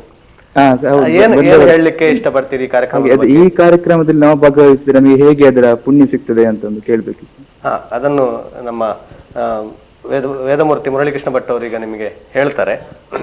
ಅವರು ಈ ಕಾರ್ಯಕ್ರಮದಲ್ಲಿ ಭಾಗಿಯಾದ್ರೆ ಯಾವ ರೀತಿಯಾದ ಪುಣ್ಯ ಫಲ ಅವರಿಗೆ ಪ್ರಾಪ್ತಿ ಆಗ್ತದೆ ಅನ್ನೋ ಬಗ್ಗೆ ಮಾಹಿತಿ ಕೇಳ್ತಾ ಇದ್ದಾರೆ. ನಮಸ್ತೆ ಮಿಥುನ್ ಅವರೇ. ನಮಸ್ತೆ ಸರ್. ಇದರಲ್ಲಿ ಎಲ್ಲರೂ ಕೂಡ ನಾನಾ ರೀತಿಯಲ್ಲಿ ಭಾಗವಹಿಸಬಹುದು. ಅಂದರೆ ತಮ್ಮ ಧನ ಸಹಾಯವನ್ನು, ದ್ರವ್ಯ ಸಹಾಯವನ್ನು, ಸುವಸ್ತು ರೂಪದಲ್ಲಿ ಕೊಡುವಂತಹದ್ದನ್ನು, ಇದನ್ನೆಲ್ಲವನ್ನು ಸಾಮಾನ್ಯವಾಗಿ ನಾವು ದೇವಾಲಯಗಳಿಗೆಲ್ಲ ಮಾಡುವ ರೀತಿಯಲ್ಲಿಯೇ ಮಾಡಬಹುದು. ಇನ್ನೂ ಮುಖ್ಯವಾಗಿ ಏನು ಅಂತಂದರೆ, ವಿದ್ಯುಕ್ತವಾಗಿ ಅಲ್ಲಿ ಒಂದಷ್ಟು ಸಾತ್ವಿಕ ವ್ರತಾಚರಣೆಯಲ್ಲಿ ಇದ್ದುಕೊಂಡು, ಈಗ ಈ ಸಂಘಟಕರು ಎಲ್ಲರಿಗೂ ಭಕ್ತರಿಗೆ ಹೇಳಿದ್ದಾರೆ, ದೇಹಕ್ಕೆ ಮನಸ್ಸಿಗೆ ಹಿತ ಆಗುವಂತಹ ಆಹಾರ ಮತ್ತು ಸ್ವಲ್ಪ ಏಕಾಗ್ರತೆಗೆ ಅನುಕೂಲವಾಗುವಂತಹ ಆಹಾರ ಪದ್ಧತಿಯನ್ನು ಇಟ್ಟುಕೊಂಡು, ಆಮೇಲೆ ಅಲ್ಲಿಯೇ ಇದ್ದು ಬೆಳಗಿನಿಂದ ಮಧ್ಯಾಹ್ನ ತನಕ ಅದನ್ನು ಪಾರಾಯಣವನ್ನು ಏಕಮನಸ್ಕರಾಗಿ ಕೇಳುವಂತಹದ್ದು, ಆಮೇಲೆ ಪ್ರವಚನವನ್ನು ಕೂಡ ಕೇಳುವಂತಹದ್ದು. ಇದು ಎಲ್ಲರಿಗೂ ಕೂಡ ಅವರವರ ಸಮಸ್ತ ಪಾಪವನ್ನು ನಿವಾರಣೆ ಮಾಡಿ, ಅವರಲ್ಲಿರುವಂತಹ ದೋಷ ಏನಾದರೂ ಇದ್ದರೆ, ಮಾನಸಿಕವಾದ ಸಂಘರ್ಷಗಳು, ತುಮುಲಗಳಿದ್ದರೆ ಅದನ್ನೆಲ್ಲವನ್ನು ಕೂಡ ಕಳೆದುಕೊಂಡು ಇನ್ನೊಂದು ಹೊಸದಾದಂತಹ ಒಂದು ದಾರಿಯನ್ನು ಕಂಡುಕೊಳ್ಬಹುದು ಜೀವನದಲ್ಲಿ. ಅದು ಅಂದ್ರೆ ಪುಣ್ಯದ ಒಂದು ಬಾಗಿಲು ಓಪನ್ ಆಗುವಂತಹದ್ದು. ಈಗ ಪಾಪಗಳಿದ್ದರೆ ಕಳೆದುಕೊಳ್ಳಬೇಕು, ಪುಣ್ಯ ಇದ್ರೆ ಸಂಪಾದನೆ ಮಾಡಿಕೊಳ್ಬೇಕು. ಎರಡು ನಮ್ಮ ಸುಖಗಳಿಗೆ ದಾರಿ. ಆಮೇಲೆ ಇದು ಎರಡೂ ಅಪೇಕ್ಷೆ ಇಲ್ಲದವರಿಗೆ ಮೋಕ್ಷದ ದಾರಿಗಾಗಿ ಕರ್ಮ ತ್ಯಾಗವನ್ನು ಮಾಡಬೇಕು ಅಂತೆಲ್ಲ ಹೇಳ್ತದೆ ಶಾಸ್ತ್ರಗಳು. ಆದರೆ ಇಲ್ಲಿ ನೀವು ಕೇಳಿದ್ದಷ್ಟೇ ಪುಣ್ಯ ಸಂಪಾದನೆಗೆ ಹೇಗೆ ಇದರಲ್ಲಿ ಭಾಗವಹಿಸಬಹುದು ಅಂತ. ಕೊಡುವ ದೇಣಿಗೆ, ದಾನ ಇತ್ಯಾದಿಗಳ ಒಟ್ಟಿಗೆ ಅಲ್ಲಿ ವಿದ್ಯುಕ್ತವಾಗಿ ಇದ್ದು ಭಾಗವಹಿಸುವ ಪ್ರಯತ್ನ ಮಾಡಿದರೆ ಅದು ನಿಮಗೆ ಪುಣ್ಯಕರವೂ ಶ್ರೇಯಸ್ಕರವಾಗುತ್ತದೆ ಅಂತ ನಾನು ಹೇಳಬಲ್ಲೆ. ಖಂಡಿತವಾಗಿ ನಿಮಗೆ ಇದರ ಬಗ್ಗೆ ಒಂದು ಸ್ಪಷ್ಟವಾದ ಮಾಹಿತಿ ಸಿಕ್ಕಿತು ಅಂತ ನಾವು ಈ ಮಾಧ್ಯಮದ ಮೂಲಕ ಸಿಕ್ಕಿದೆ ಅಂತ ನಾನು ಆಶಿಸ್ತೇನೆ. ಹಾಗೆ ನಿಮ್ಮ ಭಾಗವಹಿಸುವಿಕೆಯನ್ನು ನಾವು ನಿರೀಕ್ಷಿಸ್ತಾ ಇದ್ದೇವೆ. ಖಂಡಿತವಾಗಿ ಧನ್ಯವಾದಗಳು ಕರೆ ಮಾಡಿದ್ದಕ್ಕಾಗಿ. ಹಾಗೆ ನೀವು ಅದನ್ನು ಹೇಳ್ತಾ ಇದ್ರಿ. ಹೌದು, ಅಂದ್ರೆ ನಮ್ಮ ಕುಟುಂಬದವರು ಮತ್ತು ನಾವು ಬಯಲಿನವರು ಈ ಭೂಮಿ ಮತ್ತು ನಮ್ಮ ಕುಟುಂಬದವರು ಎಲ್ಲರೂ ಅದೃಷ್ಟಹೀನಾಗ್ಲಾಗ್ತದೆ. ಅದರ ಬಗ್ಗೆ ನಾನು ಅವರ ಹತ್ರ ಕೇಳಿದೆ, ಯಾಕೆ ಹೀಗೆ ಆಗುದು, ಎಷ್ಟೋ ಪ್ರಶ್ನೆ ಇಟ್ಟಿದ್ದೇನೆ, ಎಷ್ಟೋ ಮಾಡಿದ್ದೇನೆ. ಅದಕ್ಕೆ ಅವರು ಸಹ ಹೇಳಿದ್ದು ಒಂದೇ, ನೀವು ಶ್ರೀಮದ್ ಭಾಗವತ ಸಪ್ತಾಹ ಜ್ಞಾನ ಯಜ್ಞ ಮಾಡಿ ನಿಮಗೆ ಖಂಡಿತ ಆಗ್ತದೆ ಅಂತೇಳಿ. ಹಾಗೆ ಎರಡೆರಡು ಸೇರಿ ಕೇಳುವಾಗ ನಾವು ಅದನ್ನು ಒಪ್ಪಿ ಮಾಡಲೇಬೇಕು, ಎಲ್ಲ ನಾವು ಮುಖಂಡರು ಸೇರಿ ಇದರ ಬಗ್ಗೆ ನಾವು ಮಾಡಲೇಬೇಕು ಅಂತ ತೀರ್ಮಾನ ಮಾಡಿದೆವು. ಮತ್ತು ಒಂದು ನೋಡಿ, ಈ 25 ಸುಮಾರು 20-25 ನಮೂನೆಯ ದೋಷಗಳು ಇದರಲ್ಲಿ ನಿವಾರಣೆ ಆಗ್ತಾರೆ ಅಂತ ಹೇಳಿದ್ದಾರೆ. 100ಕ್ಕೆ 100. ಯಾಕಂತ ಹೇಳಿದರೆ ಮತ್ತೊಂದು ನಮಗೆ ನೀವು ನಂಬಿಕೆಯನ್ನು ಇಟ್ಟಿದ್ದೀರಾ ಅಂತ ಕೇಳಿದ್ದೀರಿ, ಎಷ್ಟು ಸಕ್ಸಸ್ ಆಗ್ತದೆ ಅಂತೇಳಿ ಅಲ್ಲ. ನೋಡಿ, ನಮಗೆ ಮೊದಲು ಇದು ಮಾಡ್ತೇವೆ ಅಂತ ಹೇಳುವಾಗ ಮನಸ್ಸಿಗೆ ಏನೋ ಒಂದು ಖುಷಿ ಆಯಿತು, ಮಾಡಲೇಬೇಕು ಮಾಡ್ತೇವೆ ಅಂತ ಹೇಳುವಾಗ ಖುಷಿ ಆಯಿತು. ನಾವು ಮೊದಲು ಹೋದದ್ದು ವೀರೇಂದ್ರ ಹೆಗ್ಡೆ ಅವರಲ್ಲಿಗೆ, ಧರ್ಮಸ್ಥಳದವರು. ಅವರೊಂದು ಮಾತು ಹೇಳಿದರು, ಅದು ಈಗಲೂ ಸಹ ನಮಗೆ ತುಂಬ ಖುಷಿಯಾಗಿದೆ. ಶ್ರೀಮದ್ ಅಂದರೆ ತುಂಬ ಜನ ಬರ್ತಾರೆ ನೋಡಿ ಅಲ್ಲಿಗೆ, ಯಾರಿಗೆ ಹೇಗೆ ಉತ್ತರ ಕೊಡೋದು ಅಂತ ಅವರಿಗೆ ಆಗ್ತದಲ್ಲ. ಇದನ್ನು ನಮ್ಮ ಇಲ್ಲಿ ಇದುಂಟಲ್ಲ ಅರ್ಜಿ ನೋಡಿದ ಕೂಡಲೇ ಅವರಿಗೆ ಮುಖದಲ್ಲಿ ಏನೋ ಒಂದು ಖುಷಿಯಾಗಿ ಕಂಡು ಹೇಳಿದರು, ಶ್ರೀಮದ್ ಭಾಗವತ ಮಾಡ್ತೀರಾ, ಮಾಡಿ, ಒಳ್ಳೆಯದಾಗಲಿ, ನಿಮಗೆಲ್ಲ ದೋಷಕ್ಕೂ ನಿವಾರಣೆ ಆಗಲಿ ಅಂತ. ಅದು ಹೇಳುವಾಗ ನನಗೆ ತುಂಬ, ನಮಗೆಲ್ಲ ನಾವು 4-5 ಜನ ಹೋಗಿದ್ದೆವು, ನಮಗೆಲ್ಲ ತುಂಬ ಖುಷಿಯಾಯಿತು ಅವರಂಥ ಮಾತು ಹೇಳಿದ್ರಲ್ಲ ಅಂತ. ನಂತರ ನಮ್ಮ ಇವರು ಆದಿಚುಂಚನಗಿರಿ ಧರ್ಮಪಾಲನಾಥ ಶಿವಾಜಿಯವರು ಅವರು ಸಹ ಹೇಳಿದರು, ಒಳ್ಳೆಯದಾಯಿತು, ನೀವು ಮಾಡಿ, ಇದರಿಂದ ನಿಮಗೆ ಯಶಸ್ಸು ಖಂಡಿತ ಸಿಗ್ತದೆ ಅಂತೇಳಿ. ಮತ್ತು ಇತ್ತೀಚೆಗೆ ಅದರ ನೋಡುವಾಗ ತುಂಬ ಜನ ನೋಡಿ ಇವರು ಹೇಳಿದರು, ಅಲ್ಲಿ ಆಯಿತು ಇಲ್ಲಿ ಆಯಿತು ಅಂತ. ಏನಂತ ಹೇಳಿದರೆ ತುಂಬ ಜನ ಅಂದರೆ ನೋಡಿ, ಇದು ಈ ಶ್ರೀಮದ್ ಭಾಗವತ ಸಪ್ತ ಜ್ಞಾನ ಯಜ್ಞ ಅಂತ ಹೇಳಿದರೆ ಸಾಧಾರಣವಾಗಿ ನಮಗೆ ಅದರ ಬಗ್ಗೆ ಅಷ್ಟೇನು ಗೊತ್ತಾಗೋದಿಲ್ಲ. ನೋಡಿ, ಬ್ರಾಹ್ಮಣರ ಹತ್ರ ಅಥವಾ ಜೈನರ ಹತ್ರ ವೇದ ಪಂಡಿತರಿದ್ದಾರಲ್ಲ, ಅವರ ಹೇಳಿದರೆ ಅವರು ಒಮ್ಮೆಲೆ ಹೀಗೆ ಮಾಡ್ತಾರೆ, ಹೌದಾ ಮಾಡ್ತಾರಾ ಅಂತೇಳಿ, ಅಂದರೆ ಅದಕ್ಕೆ ಅಷ್ಟು ಬೆಲೆ ಉಂಟಂತೇಳಿ ಅವರಿಂದ ನಮಗೆ ಗೊತ್ತಾದದ್ದು. ಅದರಿಂದ ಈ ಜಾಗದ ವ್ಯವಸ್ಥೆ ನೋಡಿ, ಇವರು ಹೇಳಿದರು ಜಾಗದ ವ್ಯವಸ್ಥೆ ನೋಡುವಾಗ ಈಗ ಕೆಲವರು ಬ್ರಾಹ್ಮಣ ಸಾಕಾಗಲಿಕ್ಕಿಲ್ಲ ಆ ಜಾಗ. ನಾನು ಹೇಳ್ತಾ ಉಂಟು ಸಾಕಲ್ಲ, 8 ದಿವಸ ಕಾರ್ಯಕ್ರಮ ನಡೀತಲ್ಲ, ಈಗ ಜನ ಅದು ಹಂಚಿ ಬರ್ತದಲ್ಲ ಅಂಥೇಳಿ. ಇಲ್ಲ ಈಗ ತಿಳಿದವರು ಹೇಳೋದು ಇಲ್ಲ, ನೀವು ಖಂಡಿತ ಈ ಜಾಗ ಸಾಕಾಗೋದಿಲ್ಲ ಅಂಥೇಳಿ. ಅಂದ್ರೆ ಅಷ್ಟು ಜನ ಪ್ರತಿದಿನ ಖಂಡಿತ ಬರ್ತಾರೆ ಅಂತ. ಅಲ್ಲ, ನೋಡ್ಲಿಕ್ಕೆ ಅದಿದ್ದೇನು ವಿಶೇಷ ಇಲ್ಲದಿದ್ರು ನೋಡಿ, ಉಂಟಲ್ಲ ನಮ್ಮ ಕಿವಿಗೆ ಕೇಳ್ತದಲ್ಲ, ಅದೇ ಪವಿತ್ರ ಅಂತ ಹೇಳ್ತೇವೆ ನೋಡಿ. ಶ್ರವಣದ ನೋಡಿ, ಆ ಜ್ಞಾನ ಯಜ್ಞ ಅಂದ್ರೆ ಈಗ ಹೇಳಿದ್ರು ಇವರು ನೋಡಿ, ಈಗ ಹೇಳ್ತಾ ಇರುವಾಗ ಎಲ್ರಿಗೂ ಅದು ಇದು ಪಾರಾಯಣ ಆದಾಗೆ ನೋಡಿ, ಈಗ ಇದಾಗ್ತದೆ. ಆ ಯಜ್ಞ ಇದು ಅಂತ, ಯಜ್ಞ ಅಂದರೆ ಜ್ಞಾನ ತುಂಬಿಸುವಂಥದ್ದು, ಶ್ರೀಕೃಷ್ಣನ ಬಗ್ಗೆ ಒಂದು ಜ್ಞಾನ ತುಂಬಿಸುವಂಥದ್ದು ಯಜ್ಞ ಅಂತ ಹೇಳೋದು ಅಂತ ನಾವು ಹೇಳ್ತೇವೆ. ಖಂಡಿತ ನಮಗೆ ನಂಬಿಕೆ ಇದೆ, ಅದು ಖಂಡಿತ ಒಳ್ಳೆಯದಾಗಿ ಆಗ್ತದೆ ಅಂತೇಳಿ. ಹಾಗೆ ಈಗ ಬಹಳಷ್ಟು ವಿಚಾರಗಳು ನಾವು ಇಲ್ಲಿವರೆಗೆ ಚರ್ಚೆ ಮಾಡ್ತಾ ಬಂದೆವು. ಇನ್ನು ಈ ವ್ಯವಸ್ಥೆ ಬಗ್ಗೆ ಆಯಿತು, ಇದರ ಪೂರ್ವ ಸಿದ್ಧತೆಗಳ ಬಗ್ಗೆ ಆಯಿತು, ಹಾಗೆ ಅಲ್ಲಿ ನಡೆಯುವಂಥ ಧಾರ್ಮಿಕ ವಿಧಿವಿಧಾನಗಳ ಬಗ್ಗೆ ಬಹಳ ಸವಿಸ್ತಾರವಾಗಿ ನಮಗೆ ಮಾಹಿತಿಯನ್ನು ಕೊಟ್ಟರು. ಮತ್ತೆ ಯಾವುದೇ ಒಂದು ಕಾರ್ಯಕ್ರಮ ನಡೆಯುವಾಗ ಅದಕ್ಕೆ ಪ್ರಚಾರ ಅನ್ನುವಂಥದ್ದು ಬಹಳ ಮುಖ್ಯ ಆಗ್ತದೆ. ಯಾಕೆಂತ ಹೇಳಿದ್ರೆ ಈಗಂತೂ ಪ್ರಚಾರದ ಯುಗವೇ, ಎಲ್ಲ ರೀತಿಯಲ್ಲೂ ನಿಮಗೆ ಪ್ರಚಾರ ಮಾಡಲಿಕ್ಕೆ ಆಗ್ತದೆ. ಮೊದಲು ನಾವು ಯಾವುದೋ ಒಂದು ಮಾಧ್ಯಮವನ್ನು ಅವಲಂಬಿಸಿಕೊಂಡಿದ್ದೆವು, ಅದು ಮುದ್ರಣ ಮಾಧ್ಯಮ ಆಗಿರ್ಬೋದು, ದೃಶ್ಯ ಮಾಧ್ಯಮ ಆಗಿರ್ಬೋದು. ಆದರೆ ಹೀಗಾಗಲ್ಲ, ಈ ಸಾಮಾಜಿಕ ಜಾಲತಾಣಗಳಿವೆ, ಆಮೇಲೆ ಉಳಿದಂಥ ಎಲ್ಲ ಮಾಧ್ಯಮಗಳಿವೆ. ನೀವು ಈ ಮಾಧ್ಯಮಗಳನ್ನು ಯಾವ ರೀತಿಯಲ್ಲಿ ಈ ಕಾರ್ಯಕ್ರಮದ ಪ್ರಚಾರಕ್ಕೆ ಬಳಸಿಕೊಂಡಿದೆ? ಯಾಕಂತ ಹೇಳಿದ್ರೆ ನಿಮ್ಮ ಊರಿನವರಿಗೆ ಗೊತ್ತಾಗ್ತದೆ, ಒಂದು ಗ್ರಾಮದ ಅಷ್ಟು ವ್ಯಾಪ್ತಿಗೆ ಗೊತ್ತಾಗ್ತದೆ, ಒಂದು ಊರು ದಾಟಿ ಒಂದು ತಾಲೂಕಿಗೆ ಈ ಒಂದು ದೊಡ್ಡ ಕಾರ್ಯಕ್ರಮ ನಡೀತಾ ಇದೆ ಅನ್ನುವಂಥದ್ದನ್ನು ಹೇಳಲಿಕ್ಕೆ ನೀವು ಯಾವ ರೀತಿಯಾದಂಥ ಪ್ಲ್ಯಾನನ್ನು ಮಾಡಿದ್ದೀರಿ, ಯೋಜನೆಗಳನ್ನು ಹಾಕ್ಕೊಂಡಿದ್ದೀರಿ ಅಂತ ಯಾರಾದರೂ ಮಾತಾಡ್ಬೋದು? ಸುದ್ದಿ ಪೇಪರನ್ನು ಈಗ ಆರಿಸಿಕೊಂಡಿದ್ದೇವೆ ನಾವು. ಇನ್ನೊಂದು ಲೈವ್ ಆಗಿ ಸುದ್ದಿ ಚಾನಲ್ನಲ್ಲಿ ನಮ್ಮದು 8 ದಿನದ ಕಾರ್ಯಕ್ರಮವನ್ನು ನಾವು ಪ್ರಸಾರ ಮಾಡಬೇಕಂತ ಒಂದು ನಿಘಂಟಾಗಿ ಈಗ ವಾಟ್ಸಪ್ ಮಾಡ್ತಾ ಇದ್ದೇವೆ. ಮತ್ತು ವಾಟ್ಸಪ್ಪು, ಇನ್ನು ನೆರೆಯ ಗ್ರಾಮಗಳಿಗೆಲ್ಲ ಹೋಗಿ, ಮನೆಗೆ ಹೋಗಿ ಎಲ್ಲ ಕಾಗದ ತಲುಪಿಸಿದ್ದೇವೆ, ಆಮಂತ್ರಣವನ್ನು ತಲುಪಿಸಿದ್ದೇವೆ ನಾವು. ಹಾಗೆ ಸ್ವಲ್ಪ ಜಾಸ್ತಿ ಪ್ರಚಾರ ಮಾಡುವಂಥ ಒಂದು ಉದ್ದೇಶ, ಎಲ್ಲ ಊರಿನ ಊರಿಗೆಲ್ಲ ಎಲ್ಲ ಊರಿಗೆ ಒಂದು ಹೋಗಬೇಕು ಅಂತ ಒಂದು ಲೆಕ್ಕ ಹಾಕಿಕೊಂಡು ಈ ರೀತಿ ಮಾಡ್ತಾ ಇದ್ದೇವೆ. ಹಾಗೆ ಅಂದರೆ ಈಗ ನೀವು ಆ ಪ್ರಚಾರದ ಕಾರ್ಯ ಆರಂಭಿಸಿದ ನಂತರ ನಿಮಗೆ ಮೊದಲು ತುಂಬ ಜನಕ್ಕೆ ಇದು ಗೊತ್ತಿರಲಿಕ್ಕಿಲ್ಲ ಈ ವಿಷಯ, ನಿಮ್ಮ ಒಂದು ಕುಟುಂಬದೊಳಗೆ ನಿಮ್ಮ ವ್ಯಾಪ್ತಿಯಲ್ಲಿ ಮಾತ್ರ ಗೊತ್ತಿದ್ದಿರ್ಬೋದು. ಪ್ರಚಾರದ ಕಾರ್ಯ ಆರಂಭಿಸಿದ ಮೇಲೆ ಈಗ ವಾಟ್ಸಪ್ ಗ್ರೂಪ್ಗಳಲ್ಲಿ ನೀವು ಮಾಹಿತಿಯನ್ನು ಹಂಚಿಕೊಂಡ ಮೇಲೆ ಪ್ರತಿಕ್ರಿಯೆ ಹೇಗಿದೆ ಅಂತೇಳಿ, ಅಂದರೆ ಪೂರಕವಾಗಿದೆಯಾ, ನಾವು ಬರ್ತೇವೆ ನೋಡ್ತೇವೆ, ಅಥವಾ ಇದಕ್ಕೆ ನಾವು ಒಂದು ಕೈಗೂಡಿಸ್ತೇವೆ ಅಂತ ಹೇಳ್ತಿದ್ದಾರಾ? ಯಾವ ರೀತಿಯಾದಂಥ ಜನರಿಂದ ನಿಮಗೆ ಸ್ಪಂದನೆ ಸಿಗ್ತಾ ಇದೆ ನೀವು ನೋಡಿದ ಹಾಗೆ ಇಲ್ಲಿಯವರೆಗೆ? ನೋಡಿ, ಅದು ಏನಂತ ಹೇಳಿದರೆ, ಇದು ಸುಮಾರು ಒಂದು 3 ತಿಂಗಳು ಮುಂಚೆ ಪ್ರಾರಂಭಿಸಿದ್ದು ನಾವು. 1.5-2 ತಿಂಗಳಿಗಿಂತ ಇತ್ತೀಚೆಗೆ ನಾವು ಕಾಗದ ಆಮಂತ್ರಣ ಪತ್ರಿಕೆ ಪ್ರಾರಂಭಿಸಿ ಎಲ್ಲ ನಾವು ಮನೆಗೆ ಹೋಗಿ ಎಷ್ಟೋ ಜನರು ಒಂದೊಂದು ಏರಿಯಾಕ್ಕೆ ಒಬ್ಬೊಬ್ಬರು ನಾವು ಒಂದು 5-6 ಜನವನ್ನು ಕಳಿಸಿದ್ದೇವೆ. ಕಾರು ಕೊಟ್ಟು ಅಥವಾ ಇನ್ನೇನಾದರೂ ವ್ಯವಸ್ಥೆ ಮಾಡಿ ಎಲ್ಲ ಕಡೆ ನಾವು ಅಷ್ಟು 5 ಜನ 6 ಜನವನ್ನು ಕಳಿಸಿದ್ದೇವೆ.